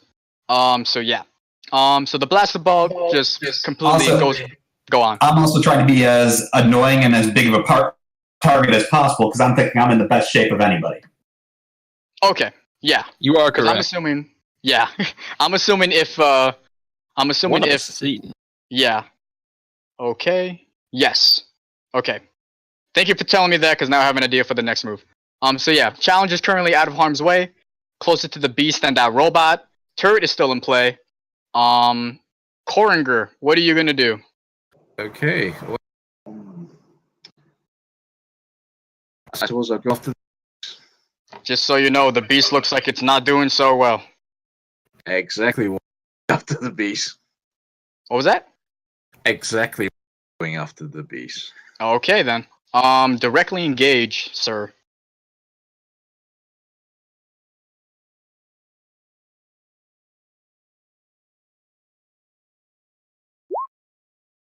Damn.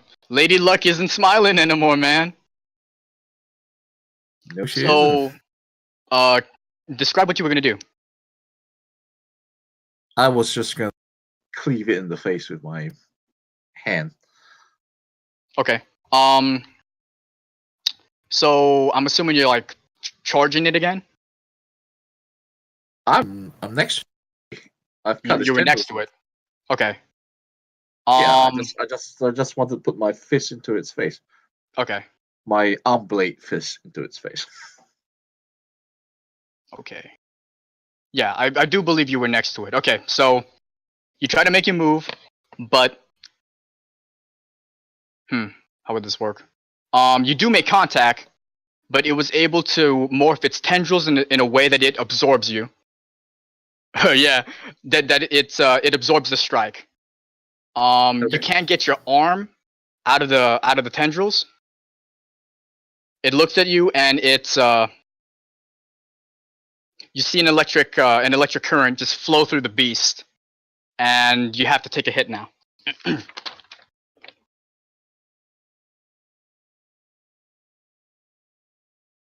Okay. Yep.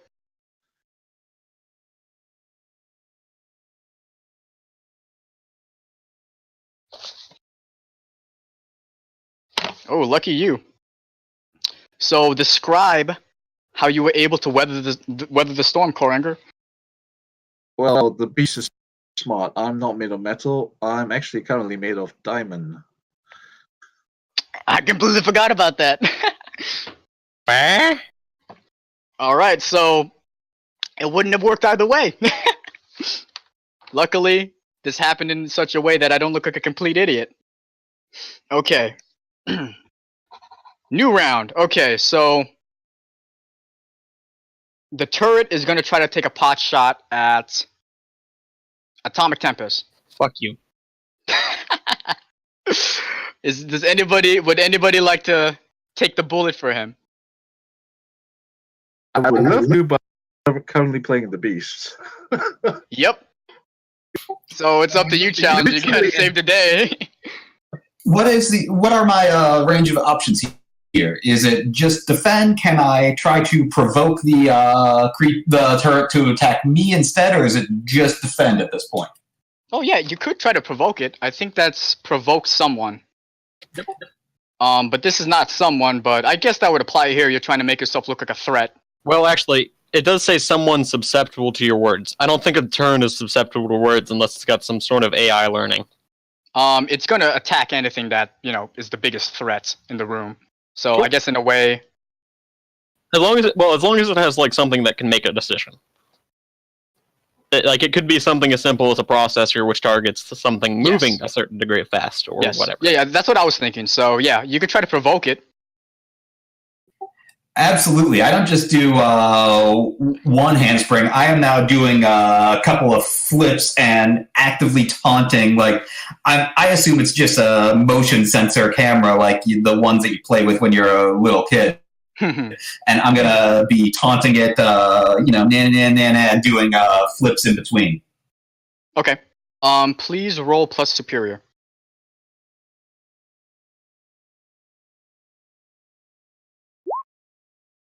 Nice. So for 10, they rise to the bait and they do what you want. You wanted it to divert its attention and shoot at you, right? Yep, that is exactly what I wanted. Okay. He gets to choose. For NPCs, they rise to the bait and do what you want. No, wait, never mind. They just do what you want. Yeah. Okay. So it turns its sights to you and it takes a pot shot. And I believe that's take a powerful blow. This was only partially well thought out. God dude, damn, what is it with you and those website, dude? That is another miss. On those particularly. This website really favors you, man. Anyway, yeah. It was all a gymnastics practice. I guess so. Oh, just so you know, all these misses, I think you're taking more potential. Yeah, I just got another advancement. Are you serious? Yep, that's 10. Alrighty then, okay. Well, anyway. So, I'm assuming you're trying to dodge out of the way, right? So you successfully do that, it takes a pot shot at you, and it harmlessly goes into the wall. Alright, and I'm still putting on a little gymnastics routine going down the hallway. Yeah. Okay, so the turret already did its turn. I think that would count as a turn for you, challenge. Koringer is currently kind of right next to the beast with his arm like halfway inside of it. So I guess I think we should go to Tempest right now. Tempest, what are you gonna do?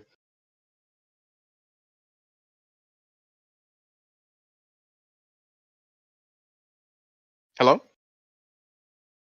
Tempest? What do I need to do? You can take your action now. Oh, good. Yeah, you guys might want to take out this thing soon. Okay. I'm trying. Yeah. Is the turret not down? No. The turret is not down. Alright. But it already did its turn, so it's not going to move until you guys are done with yours at the moment. Alright. I should probably take that out. Yeah, would it be possible to blast it with like a beam sort of thing? Like a beam of electricity or like plasma, like mimic its own blast? Okay, so you want it to shoot a bolt of some sort, like an electric shock at it. Yeah, just something at it to just so you know, I would consider that directly engage a threat. That's fair. It is going to be able to retaliate against you. Are you sure? Hang on, let me go look at your conditions right now. I mean, the alternative is I just, do nothing. Holy shit, dude. Yeah, I You ain't would love living so to. hot. I would love to use a burn, but I'm gonna get shot at. Yeah. So if okay, let's hope that Lady Luck smiles upon you, dude. All right, danger. This ain't gonna end well. I don't have anything marked against that yet. Hey, Oh, cool. avoid their blows. All right, so Don't even need to wait. damn, this turret. I set him up so like he's really, but like a super squishy target, and it did a lot more than I intended it for it to do. So yeah, you unleash an electric shock on it. It hits true. Oh shit, unstable or temporary. Yeah. No you wait, hit it. that's freak. That's freak. We're good. We're good. Yeah. It's just hit. Okay, so it comes into contact with the turret. It starts to jitter a bit. It starts to spaz out a bit, and then it explodes. Turret is currently out of play. All right, so the only hostiles that are currently in play right now is the Beast, who ain't looking so hot. I'm trying to give you guys a hint here, and the Robot, which is currently near Coringer. If Coringer can find some way to finish this thing off, it's gonna probably look pretty good for you guys. All right, Coringer, what are you gonna do? Since it's my arm, I'm just gonna walk into it and change my body into molten magma. Ooh. Surprise! So that is gonna be a directly engage, sir. Not a freak. Yep, plus danger.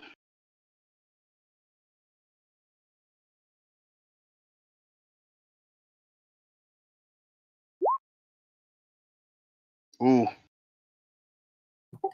All right, I think I'm ready to go with some team here if we need it. We're trying to turn the robot into molten magma. No, No, I'm trying to turn into. I've turned myself into molten magma, and walked into the beast. All right, I'm gonna try to use some team here. Yeah. Okay, so that's gonna be up to a 7.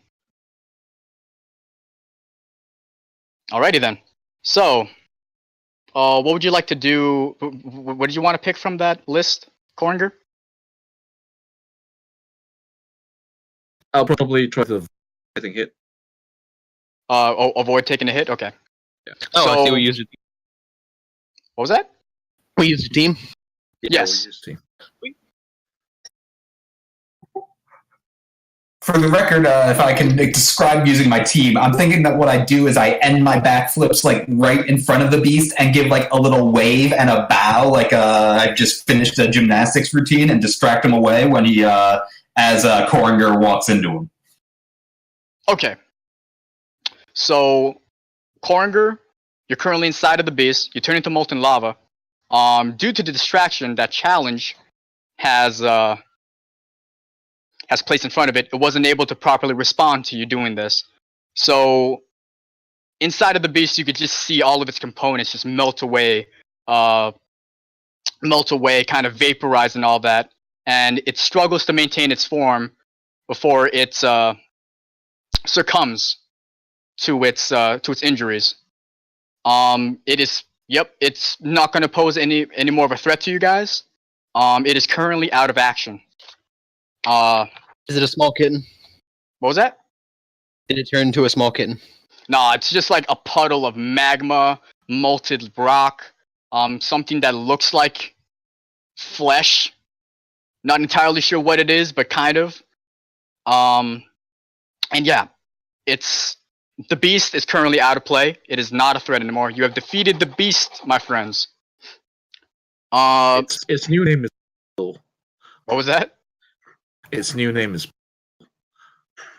It just completely cut off before you said what its new name was. Puddle. Oh, okay, I got you guys. This robot, the robot that was in Vespas's control, its optic light turns off and it's currently inactive. So congratulations, guys! You guys have defeated this beast, and you guys now have free reign inside of this room for a bit. So I guess Vespas can. I guess we could try to put the scene back to Vespus. Actually, no. I think we'll stay with you guys. I guess the next objective is to try to get Vespus out of this room. Wait, you mean he's not inside the thing? Isn't the thing what ate him? What was that? I guess I misunderstood you. Wasn't it the beast that ate, didn't it open? Or was that the room itself that opened? No, Vespus got blasted into the side of the Torus. My dumbass told you the freaking name. Yeah. Blasted into the Torus. Thing that we just killed? And it opened, yeah. Oh, no, the Torus is the structure that you guys are in. Oh. The beast is just the beast. Okay. Yeah, so Vespus was blasted into the wall of the... It's just a liquid puddle. It's a liquid puddle now, but it was the beast at some points in time. Vespus is currently inside of a secluded area of the Torus that you guys can't really see the entry point to right now. Guess also the situation. You said that this room is circular, right? Or at least appears to be from here? Yeah, it's a purely white room. It's a corridor, but it's not quite a corridor because you can see that in both ends of the corridor, it curves in towards the same direction. If this makes sense, did Vespus go to the interior or the exterior wall? Exterior walls. Okay. Okay. What would you guys like to do? Well, first Actually, I think you guys can take team moves right now at the moment if you'd like. Kind of need to do that. Yeah. You guys might want to do that just in case if something else comes up. So take a look at the team moves, guys, and try to see what you guys can do. Lick your wounds, so to speak. With no wounds to lick, I am going to go over and I'm going to immediately start comforting Atomic Tempest and... Oh, he needs it, man. Are you all right? And kind of lay on hands and see where he's hurt and how. Okay, so which one is that? When you mark comfort and support. Oh, comfort and support. Okay. Yeah, he's not using. So that's not a team move. Okay. Yeah, but I think he's using that in place of a team move. I think.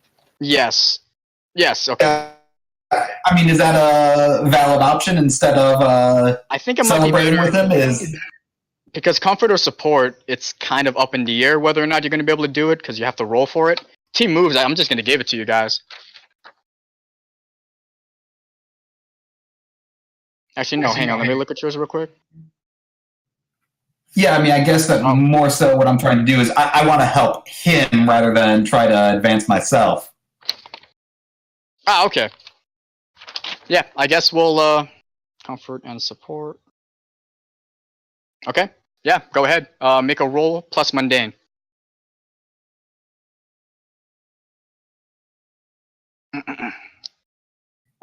Of course. So I guess Atomic Tempest, you could explain to us how you took it.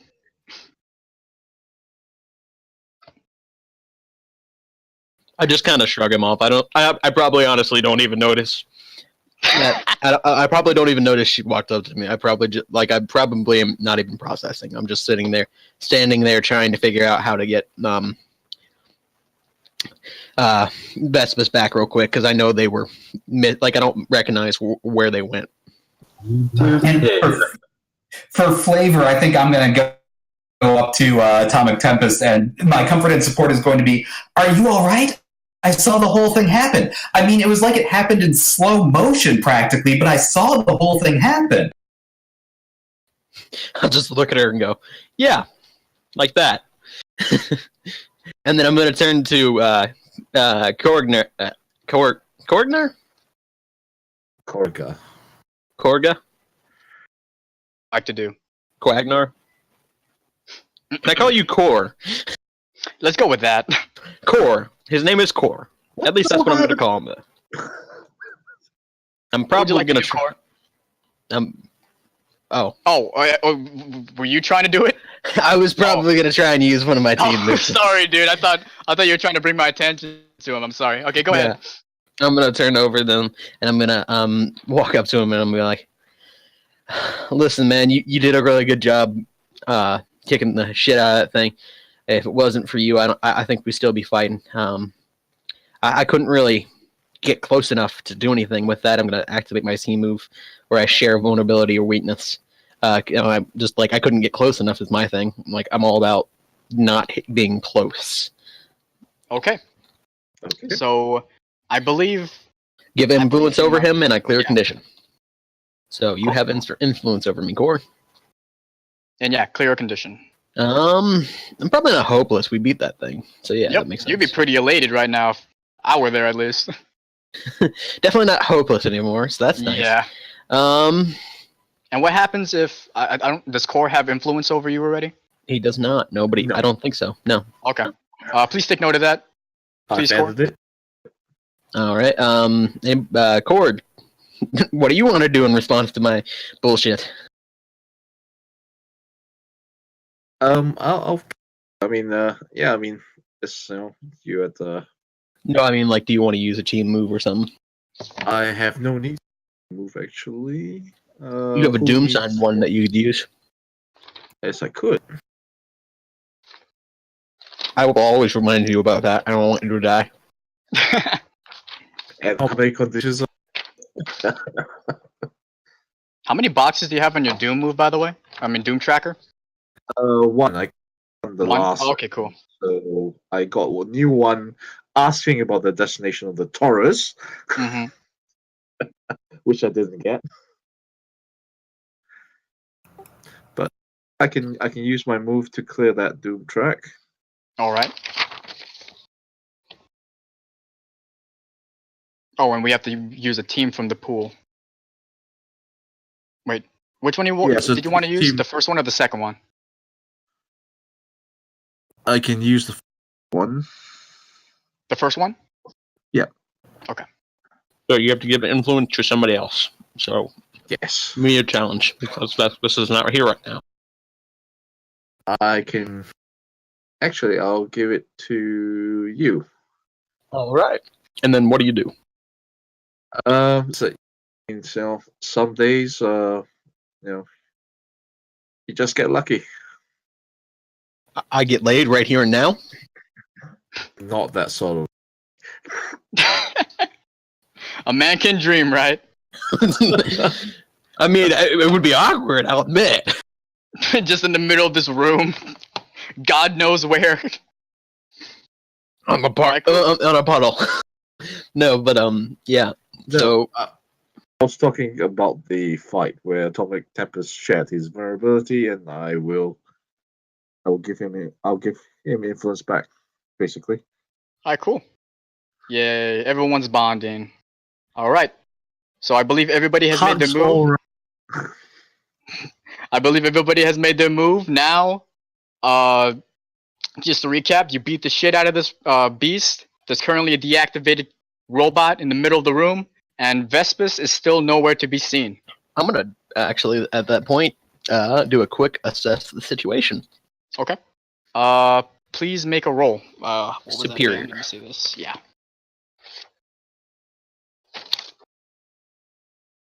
7. Nicely done. What here can I use? What? Yeah, I think that's one of the things. What here can I use to find Vespus? Or what here can? How can I get to guess? Yeah, that works. How can I? Yeah, first one. So, I'm assuming you can still use your atomic sight, right? That's something So- I always do. Looking at the walls of this craft, you could see a certain portion of it. you could look at a certain.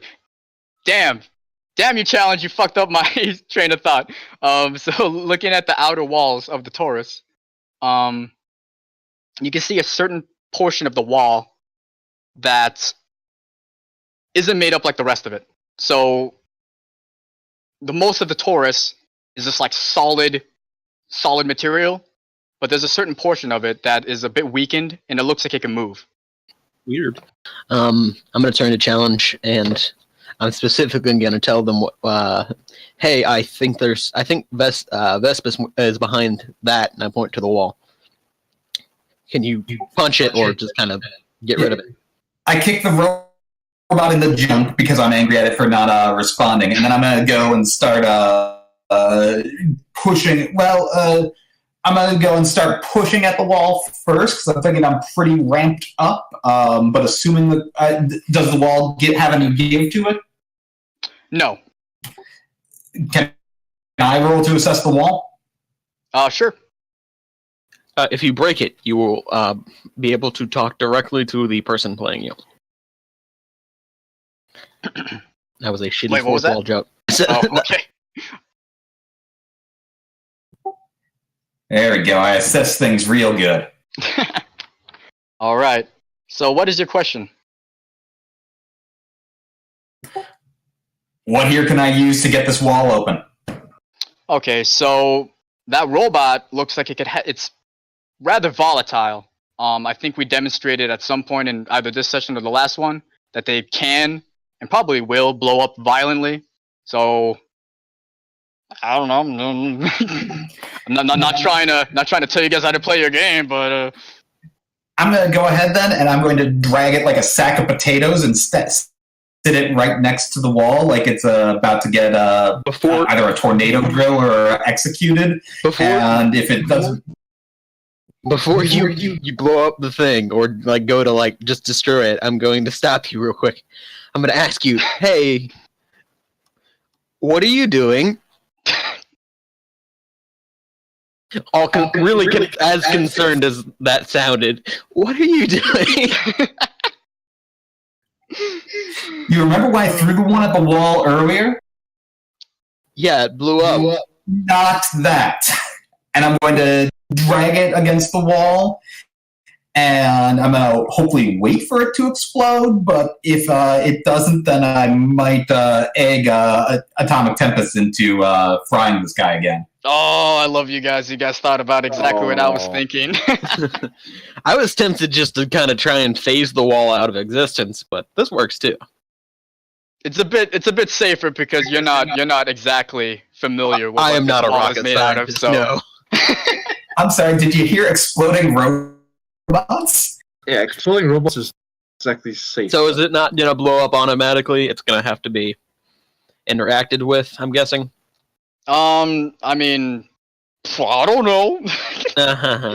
Maybe we should keep I'll tell. distance. I get to what I think is a safe distance, and then I go like Wile E. Coyote Looney Tunes style. What's Right that? behind Coringer. I get a couple paces away, at least based off how big the last explosion Basically was. like a but then I just go, firework. I go Wile E. Coyote style, where I just like put my plug my ears and kind of kneel down and wait for the explosion, like he's just pushed down on the Acme lever. Okay. Alright, Coringer. I mean, not Coringer. Atomic Tempest, what are you gonna do? So I guess I'll try and blow that thing up. Okay, With my powers. Describe how you're gonna do it. So basically, I'm probably just gonna oh god, there's a lot of ways I could do this. Yeah. The easiest way would probably just be putting a lot of electricity in the battery that it has, because everything's got a battery if it's powered, and just overloading that. If I put too much in it, it'll naturally explode. So yeah, we'll do the electricity way. Okay. We won't use the breaking an atom in half yet. Oh, we'll save You that can for do it in later. a safe distance, though. I could technically like minuscule do it, but we'll see what happens. I don't really want to cause nuclear fallout if I fail. Hey! Hey, let's go. So, lucky you guys. It's a controlled explosion. It just affects the portion of the wall that you guys were trying to target, and luckily on the other side of it, because Vespis was right next to the wall, it doesn't hurt her. And I believe we did we already determine what Vespis? I think she was like she's trying to recover from like a headache or something. So No, she was getting She was- information out of the she machine was- thing. Okay, and then I believe it didn't go quite as planned, and I believe it said like a kind of. No, she got like a 7 to 9. It was unstable or temporary. She needed time to like decode it all. Okay. Yeah, it was too much information. Okay. Yeah. So Vespis is still conscious. And then that's when you guys hear a voice ring out throughout the Torus. Threat eliminated. Forceful ejection. Not that ejection. Back to Halcyon City. Initiating in, I don't know, 5 seconds. So, is there anything you guys want to do in the meantime? I'll give you guys like an action, I guess. I'm gonna grab Vespis and try and, get everybody together. I would assume she's like relatively conscious, but not really like physically present. Is what I'm gonna say. I would say like she's probably in like a daze or something. Yeah, like she's like you've ever seen that the one show that had The Gift? It had that one kid in it that solved things. It's been a long time since it's been on, but basically, it really narrows it down. Yeah, I know. It helps so much. No, but basically, if you ever see that cutaway scene in movies where like they're always like thinking about something and numbers and shit appear above their heads. Oh, yeah. That kind of thing. She's just staring off into space, and that kind of thing's happening. All right, cool. Yeah. Man, what was the name of that movie? It was with. Never mind. We'll worry about it later. Anyway. So yeah, is there anything in particular you guys want? Anything you guys can do in 5 seconds? Okay, just tell me. I wave try goodbye to the automatons. Okay. Okay.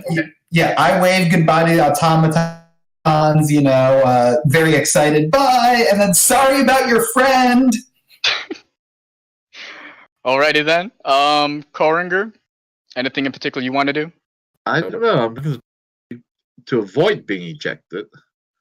You would like to avoid being ejected? Yeah. Okay, well, let me just tell you guys that maybe that was the wrong word to use. It's basically going to teleport you guys back to Halcyon. Is it gonna like? It's not gonna eject you into like God knows where. But no, but like, is it gonna do like a portal, or is it just gonna magically transport us out? The same way you guys came in, man. So like, we have to physically walk through the portal. It's gonna forcefully like. Oh, it's gonna push us into the portal no matter what. Okay. Yep. Vacuum portal. Yeah. Yep. All right, Kronga, what would you like to do? Kronga likes it here. It seems. If it's going to try to push me, I'm just going to turn myself into very, very dense metal, like lead. Oh, to try to like stop it from happening? Yeah. Okay. Why? We don't need to be here. He's gonna get stranded up here if it works. Damn, if this actually works, you're gonna fuck up my entire plan here. Don't split the party. What am I gonna do? I mean, hypothetically, I could probably open the portal again. It'd just be ridiculously stupid if I fail. Yeah, because you guys, like I said, you guys don't know where this Torus is. You don't know if you're like in space or something. But you never told me exactly where it was. Oh, I didn't. Yeah, I'm just saying, like, you guys don't know where it is. It could be in space. It could be in like another dimension or something. So maybe trying to forcefully make a portal might not be a good idea. So, fuck it. I'm just gonna take a story. I know I'm gonna be that GM, but I'm just gonna. You guys are gonna just be launched back into this portal. Okay, so it happens again. Just psychedelic display of colors, sounds, and sensations, and you guys are just unceremoniously just plopped back into the middle of this park. Great. Now I have more things to try and process. I have nothing. Like, I just hear sounds. Everything else is normal. Okay, so I am immediately looking for my friends and trying to make sure they don't see me. Okay, so as you guys, Actually, I'm going to turn to challenge because I specifically told them what I was going to do during that last fight. Oh, okay. And that was a thing we did last week. I asked them, and I think it was Pierce the Mask or Provoke, something of that nature. I asked them, what can I do to get you to show me their mask? Ooh. Like, show me who you really are. Tempest, hold that thought, because something happens right when you guys get out of the portal. Would that be alright? That's fine, okay. Yeah. Okay, cool. So I can wait. You guys are just unceremoniously just plopped back into the middle of this park that you guys initially were in. And as you guys try to process what you guys just went through, you notice that more of those hostile automatons are just sprawled out across the entire park, just broken, shattered. And on the outskirts of the park, you could see police officers behind barricades. For a second, they look at you guys in confusion before they all train their guns out on you. And you hear a voice over a megaphone. This is Halcyon City Police. Halcyon City Police. Put your hands up. You have 5 seconds to comply. I'm assuming you all do it, right? Yup. Aren't I still in a daze? Do I understand what they're asking of me? Okay. Okay. Yeah. I would think by now you've at least partially recovered, at least to understand English or whatever language that you understand. Okay. So challenge is putting your hands up. Vespis, I mean, I doubt they're gonna try to shoot at you as long as you don't show any hostile content. I'm assuming you're probably still holding your head or something.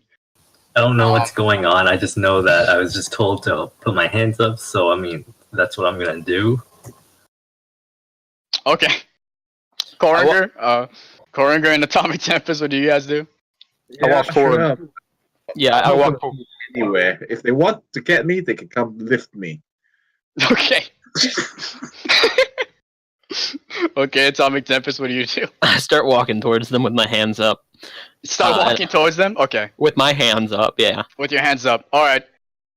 And everybody in the area just turns their gun upon you specifically and they say, halt. I stop.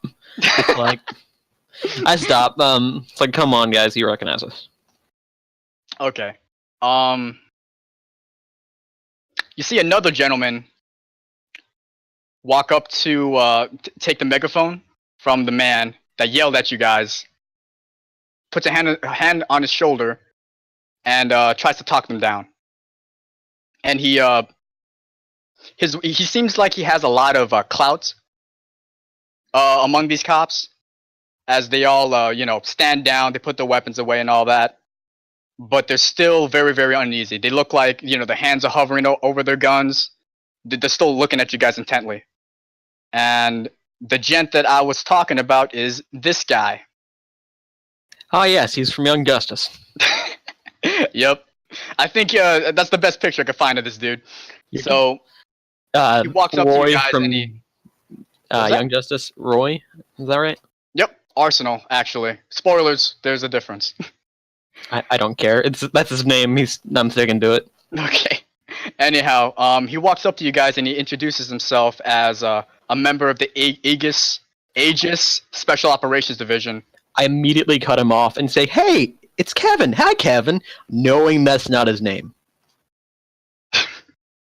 He gives you a very sideways glance before ignoring you and continue with his spiel. What would he say to you guys? I guess the first thing he would do is try to get the full story out of you. He tells you that you guys are not in any danger, not in any trouble. We spoke with some of the with some witnesses, and they said that you guys did a lot to help us today. So I thank you for that. But tell us what happened here. So yeah, you guys can choose to tell some things or choose to leave out some other stuff. It's up to you. I'm gonna pierce his mask real quick. Okay. Just to make sure he's on the up and up. Okay. That is with mundane, which is my worst fucking stat. And I'm also, I'm angry. So this is going to end terribly. There is almost no way this can end well. Clearly. Damn! Literally a 0. I stare at him intently.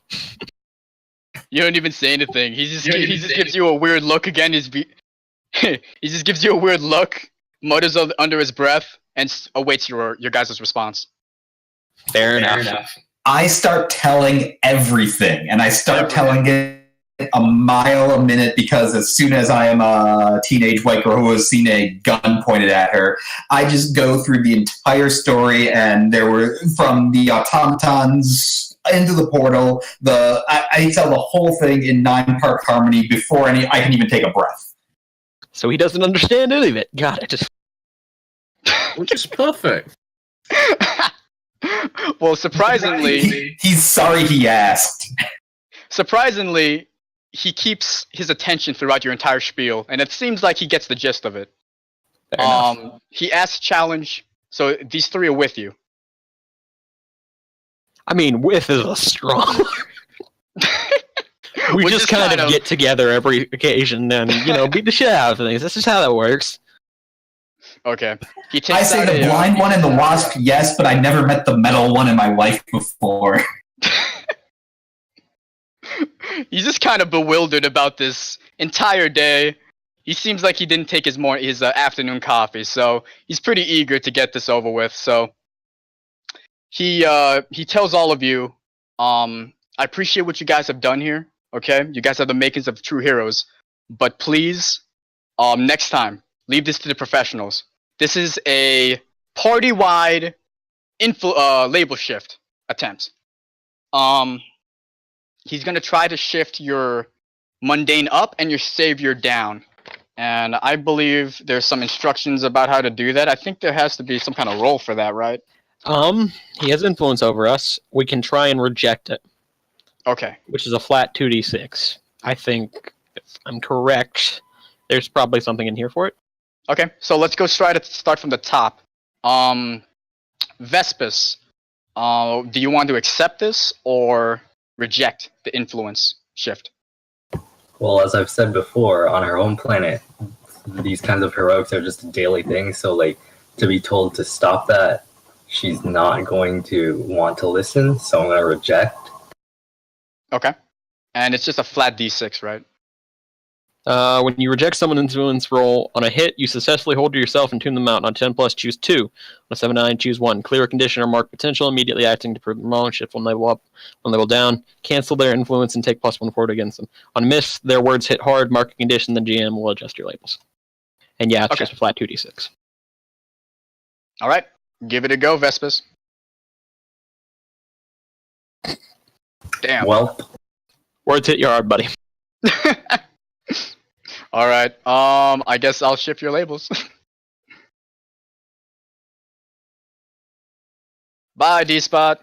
Have a go in D-Spot. All right. Yeah, we're pretty much almost done here. Let me just. Vespus, you didn't do it already, did you? He rolled, yeah. Oh, I mean, Yeah, did you shift your labels already?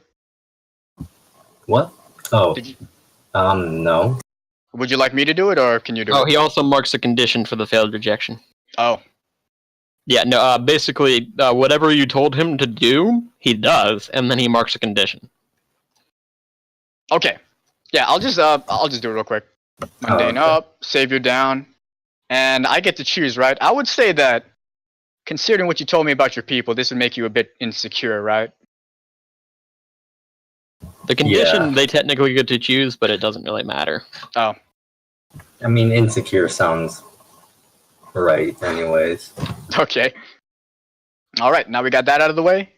Next up, Atomic Tempest. How do you take his words? I'm going to reject them.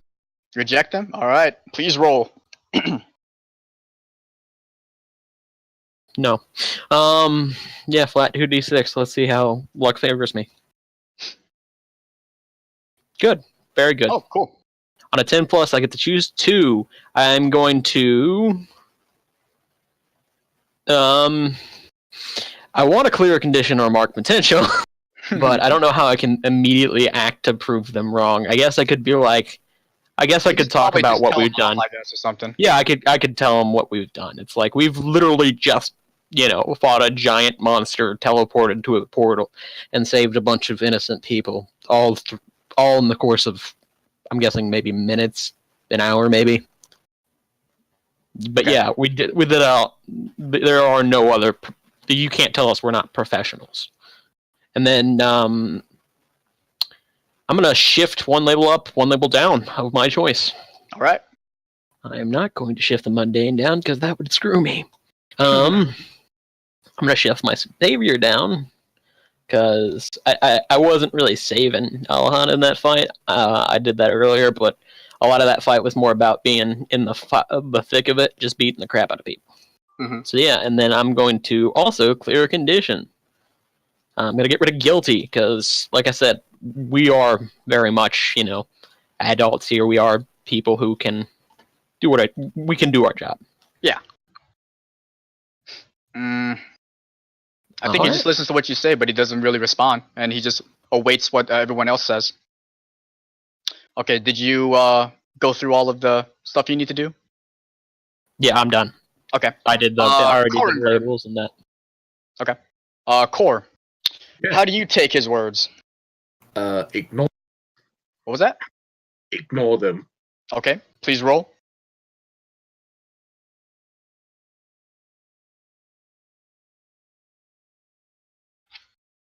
Ooh. Ooh. Alrighty then, let me see. Let me look at this. All right, mark a condition, and I'll adjust your label. Atomic Tempest is the only one who believes in us as heroes. Let me see here. Okay. Okay, and a condition.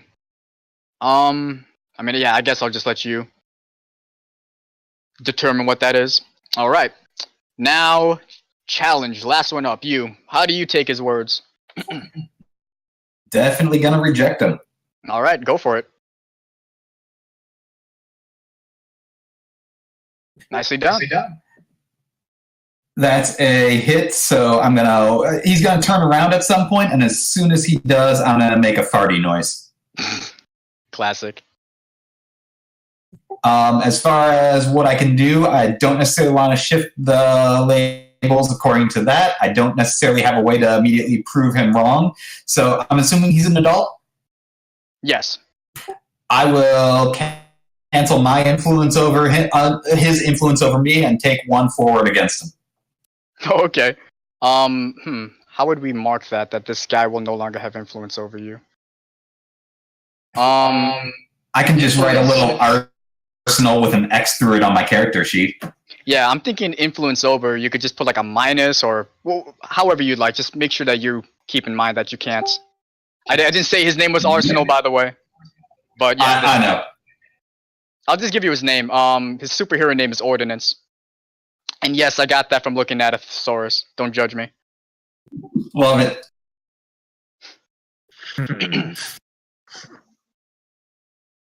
All right. Did you do it yet? I'm marking it on my. I've got a hand character sheet here. I'll find some way to put it on Roll20. Okay, cool. So he gives you all just another once over. He sighs and he says, "Just go back home, kids. We got it in hand here. Just rest." And he walks away. So, and then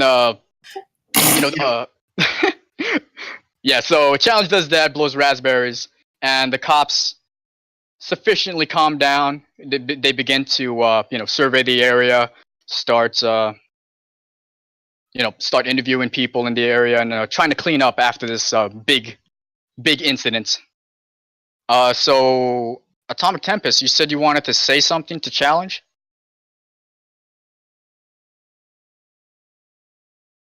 I believe you mentioned that when you guys were going through the portal.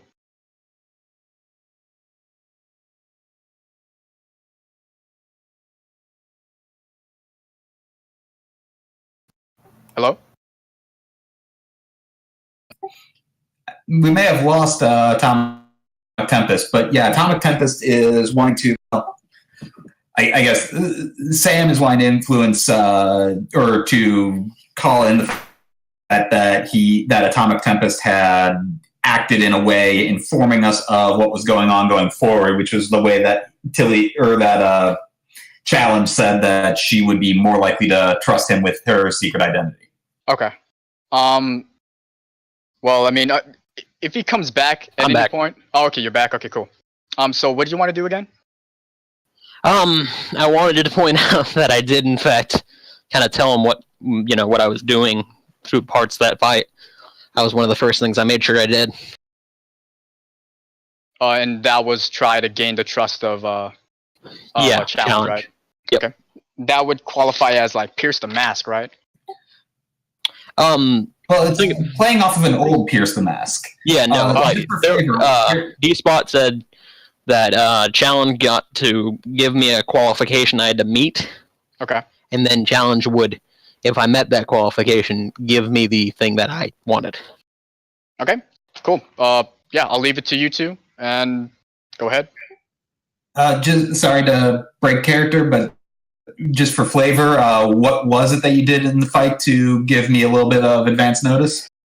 Oh God, I'm trying to recall. I remember specifically doing something right before the beast. I think it was with the beast. We could always look back at the footage if we need to know. I think I assessed the situation, and did I tell you to attack it?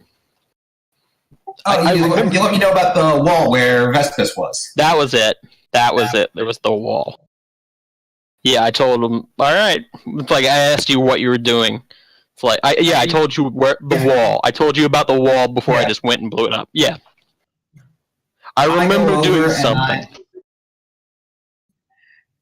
I go over and I kind of put a hand on, well, maybe not put a hand on Atomic Tempest because I don't want to startle him, but go over to Atomic Tempest and I say, thank you for showing us where that wall was. I never would have found it. I would have just been punching walls. I've just been so frustrated and so scared ever since the park got attacked because a lot of my friends were there, and one of my friends, Sylvester, is blind, and I'm worried that he's not going to be able to take care of himself and get out of here for himself, and I've been trying to get back so I can find him.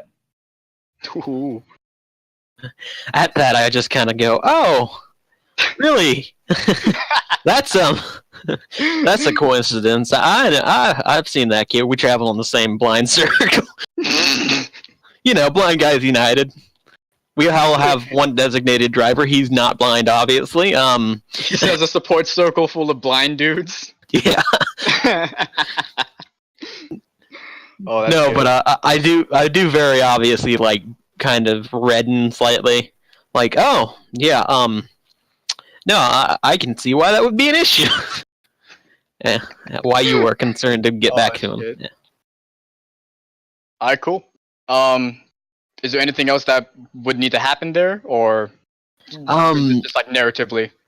That's what it's happened? more or less just the challenge. Is that more or less you telling me I know you, or is that me just having to figure that out?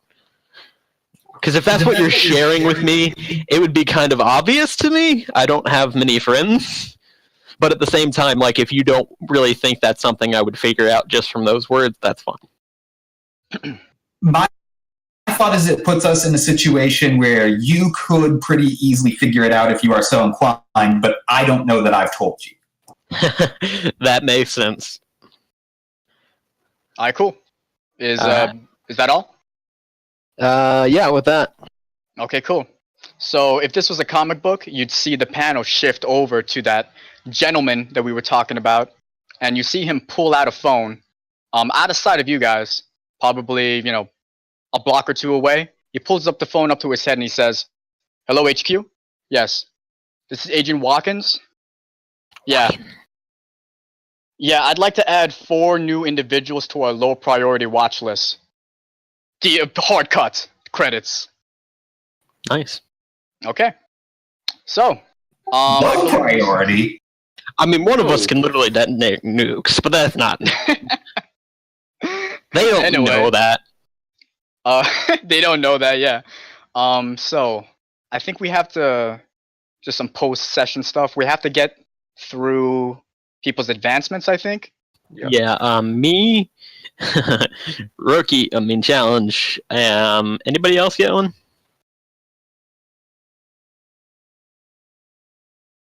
What? An advancement? Did you get an advancement? Yes, I got. Yeah. Okay. Qwerty, did Vespus get an advancement? No. All right. So everybody but Vespus. Sad times. I have actually something in mind for my advancement, or at least I did. I tend to be angry quite a bit. That is definitively something. Whenever I have, so I'm going to take one of the Bulls move. I'm going to use my advancement to take another move from another playbook. I think it was Nova. Yeah, that's the thing, right? I believe so. Let me look at this. Yeah, take a move from another playbook. That's one of my first little dots. Okay. And then I'm going to take the thick and thin-skinned. Whenever you have Angry Mark, take +1 on going to unleash your powers. Alright, cool. And are you gonna? Do you have a PDF of? Yeah, I have it. Okay, so you could add that yourself, right? To active moves. I'll just add it to advancements. I'll add different move, and then I'll just kind of keep track of it on the PDF too. Okay, yeah, it's up to you as long as you know that you have it, and you have something to refer to. Yeah, they got a small left-hand corner of the screen has a spot for advancement. Yeah. Okay. So anyone else? You all got that checked out already, right? Yeah, I actually did end up with 2 of them. Just a question. You didn't add a potential for the misses that you had, but someone else had to help, right? Because I think D-Spot told me that if you miss and someone else uses a team to bump that up to a hit, that's not a potential. So Correct, but I used team twice, but I didn't get a team assist. I don't think. Okay. Damn. How the hell did you get 2 potentials already? He did because that. Every single powerful blow against me has missed. Oh. Yeah. Damn. Yeah, I completely forgot about that. Cool. Yeah, I kept on doubling up on them when I tried to kick something, and then they would take a powerful blow against me. I'd get 2 misses in a row. Alright, cool. So anything else that we forget? Because I have some stuff I want to talk about real quick. Into before we session end moves, this. but that's yeah, that's true. Let's do that first so we don't forget about it. All right. Who wants to go for? Oh wait, Cinecor, you didn't do yours. Wait, yeah, we need to do the advancements, but are we just going to do those privately and then? I mean, as long as you guys remember. I mean, I prefer to do it now so we don't have to worry about it. But No, yeah. I mean, do we we can do it now, but do we need to talk about it, or are you fine just having it done, privately?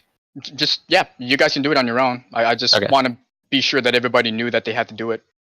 Okay, so if I advancement, can I retrospectively apply it to ordnance? What was that? Can I retrospectively put it on ordnance? Retrospectively put what on ordnance? I'm sorry, you cut out again. Okay, advancement is whenever I get condition, I get to take 1 forward against the person who did it. So, given that I had my label shifted and given the condition, okay, I'm gonna take 1 against that guy. Okay. I'm gonna make a GM decision here, but I think we're not gonna make it. You guys can choose your advancements at the end of. Yeah, you can make your advancements. They're gonna come into play after our sessions. So because essentially it's something that you're doing. Like it's assumed it's in downtime. Like like you realize retrospectively, looking back over what you've done, you've become a better hero. That's kind of the idea. It's like the advancements kind of happen towards the end. Later on, when it starts to become more like a power thing, like when we start getting them left and right, we can do them like in the middle of the session or when there's like a downflow in a session. But most of the time, it's just straightforward. Like unless the GM says otherwise. For right now, I like that idea. When everything starts kicking up into high gear, I'll let you guys do it in the moment. But I'd prefer to leave it after the session, just so it doesn't break up the flow of the session. So I mean, you can always you could take that advancement if you want, and from this point on, you could take that +1 forward if you'd like. Is that okay with you, Core? Okay. Alright, cool. So just note that. So just note that in your character sheet, and we'll get down to the end of session rundown. Does anyone want to go first? We don't have to do it in any particular order.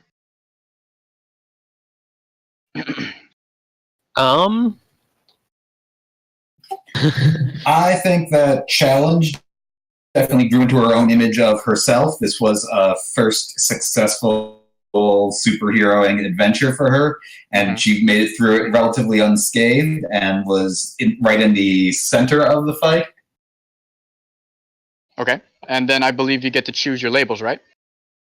Yeah, and I'm just trying to decide how that immediately manifests. I am thinking, since she was mostly directly engaging, that she is moving her danger up and her mundane down. Okay. All right. Yeah, you could do that yourself, right? Challenge. Yes. Now I'm going to assume that I had taken that I'm taking this against my regular values as opposed to my masked up values. Does that make sense to you? Oh yeah, because you have a ability called the mask. Essentially, Yeah, so you're going to apply that to your regular values, and then what I think happens is once you put on the mask, you add that thing you've changed to it, I would assume. Like it subtracts from one another, I would think, unless the mask changes your things. I don't. The Janus is an interesting playbook in that sense. Yeah. But my thought is, since it's end of session, I'm no longer really, the mask move is no longer affecting me, so I changed my normal variable. Yeah. This is like something that you guys kind of grow into outside of the sessions, I think. So yeah, I don't think this would apply to you. No, this is for the end of session, so this is current. Yeah, that would make sense. It applies to your normal values. Me, I guess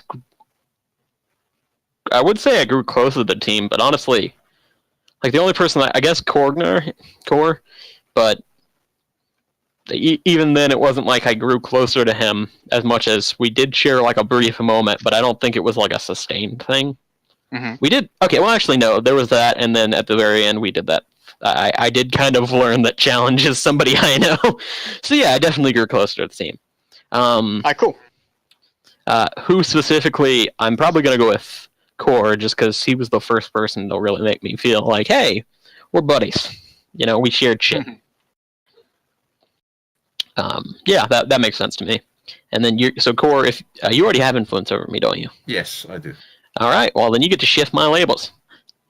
I'm at 2 freak, 2 danger, 0 savior, 1 superior, and -2 mundane. Please don't move the mundane. It's already broken. Really? I'll go superior then. Up or down? Down. Okay, so superior, you're saying I'm not nearly like as... What else are you moving up? Because it's basically you shift 1 up, 1 down. Yes, I know. Let's see. I will give you an up on danger. All right. I was a lot in the fight, and I was in the fight a lot, but I got hit a lot, so I could see that. Like, you know, I was doing a lot of fighting, but I definitely wasn't taking like no hits. Yeah. Wasn't floating like a butterfly, but I was definitely stinging like a bee. So I give you influence, and then do I want to clear a condition or do I want to mark potential? Just so you know, I'm gonna clear all of your conditions for the next session. Oh, okay. Well then, yeah, mark potential. So just mark. Should I just take away the conditions now? Yeah, whenever. All right. I'll just absolve them that way. I don't forget. Yeah, because the way I see it, there's gonna be an unspecified amount of time that's gonna pass between this and the next session. I'm pretty sure you guys will get over whatever you guys are feeling by then. So. This is fair. Yep. Okay, so challenge. Someone just left. Oh, it's court. Yeah, we'll go with. Oh, never mind, he's back. So we got challenge. Wait, did challenge do the end of session stuff yet? Yes, right? Yep. Okay. The only people who haven't are Core and Vespus. All right. So you two, what's up? What do you guys want to do for your end of session? Good question. Well, Well, I do have the questions I need to answer. Given that I found nothing new about this threat, whether it's to do with my nemesis, means my doom track goes up by 1. I'm not gonna instate that rule until I introduce your nemesis to you, because I don't think that's fair. If you don't even know you have a nemesis, you know what I mean. So I do. I have dark vision, That was my first doom sign. Remember? Oh yeah, but I'm saying like I personally didn't, because you gave me control over your nemesis's relationship to you, right? Yeah.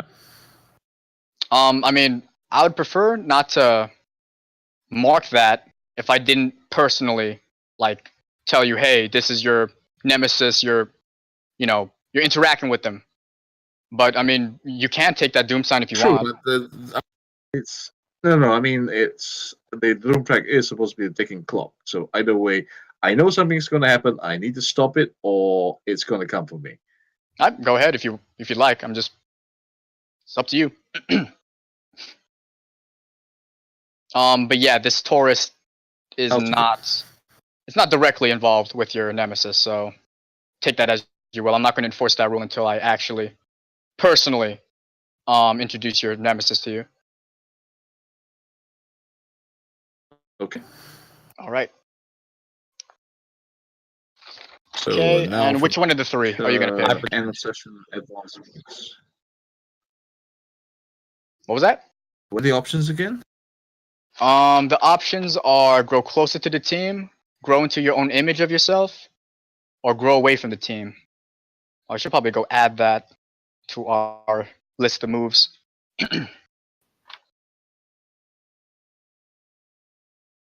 Okay. I probably could grow closer to the team. I mean, they're Okay. useful in the fight. Okay. Explain who made you feel welcome, give influence to that character, and clear a condition or marker potential. Just marker potential for that because I'm going to clear your conditions for the next session. Sure. Atomic Tempest. I do have influence over you already, so Yep. I'll shift your Yes, label. so go ahead and ship my labels. What are your labels? What are your labels? I have 1, Danger 1, Savior 0, Superior -1, and Mundane 2. Well, I mean, you had your hand, but you were definitely weird for this entire fight, so your mundane's going down. Your freak's gonna go up because you were rock form all through the fight. Yeah, you were weird metal and robot. You were just weird throughout the fight, so your freak's gonna go up. You're a freak like me. Freaks of a feather, then. Yep, freaks of a feather flock together. All right. All right. And then last person, we got Vespus. How did me. Vespus feel, man? I think I'm gonna grow into my own images. I mean, Okay. growing closer to the team and growing away from the team don't really fit. Okay. So explain how you see yourself and why, dude. Well, considering that Vespus was the only person to be taken out of the fight for any length of time, I think I'm going to shift down and up Mundane. She was,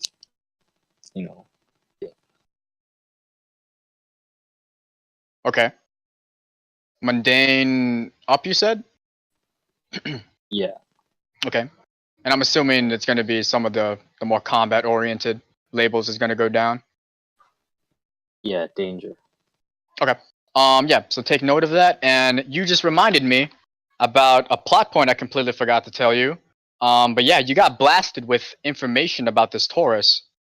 So I'll leave you to go fix your labels, and I'll just give them a lowdown of what you saw.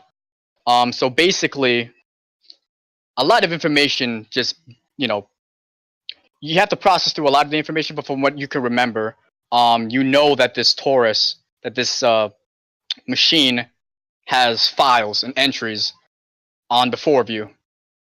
The interesting part is that a lot of the pictures and a lot of the dates on these entries, a lot of the information on it was corrupted, but some of the pictures that you could recognize, it shows you maybe certain aspects of your appearance are different.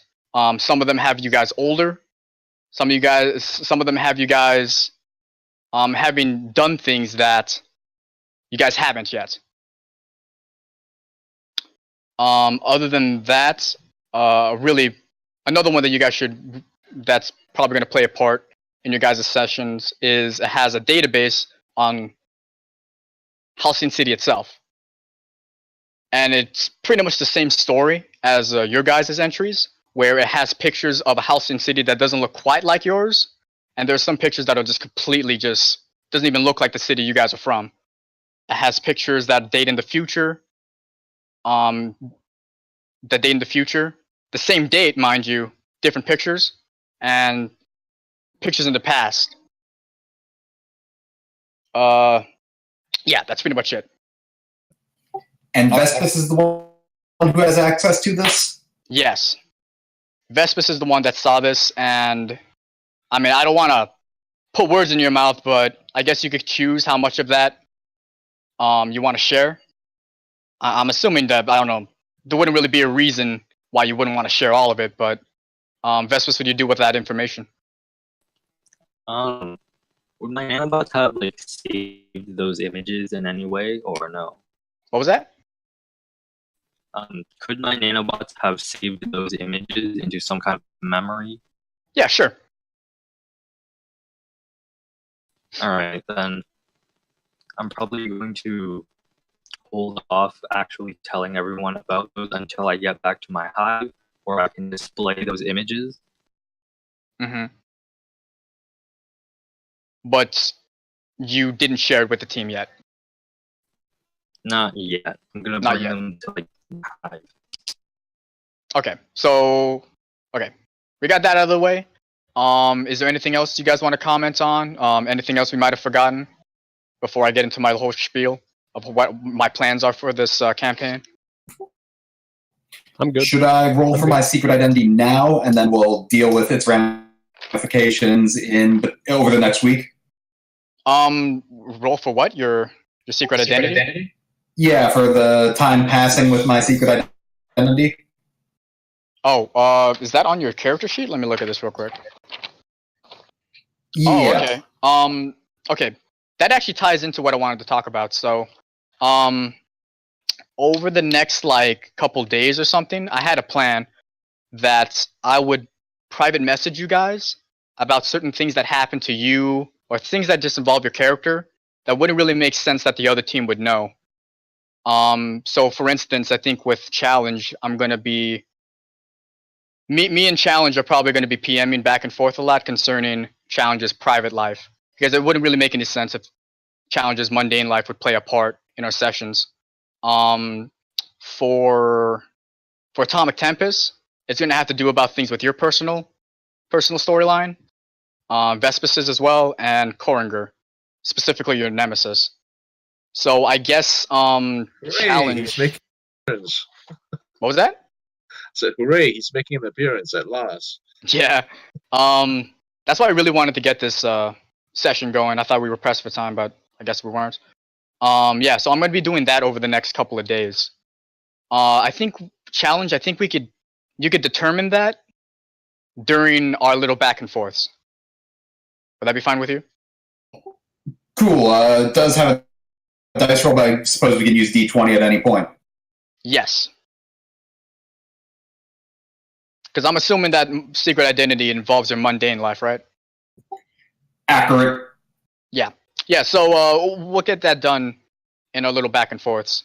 Yeah, so my goals for this campaign is that I'm basically gonna copy the plot structure of like some of the more popular superhero cartoons and TV shows recently, where there's an overarching plot, but each of you are gonna get a personal storyline.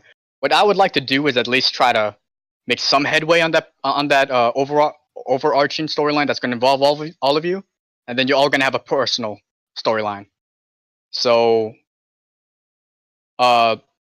Senekor, are you going to be able to make an account on that Obsidian portal? Because I think that's where I'm going to Yeah, do sure. that for I'll you.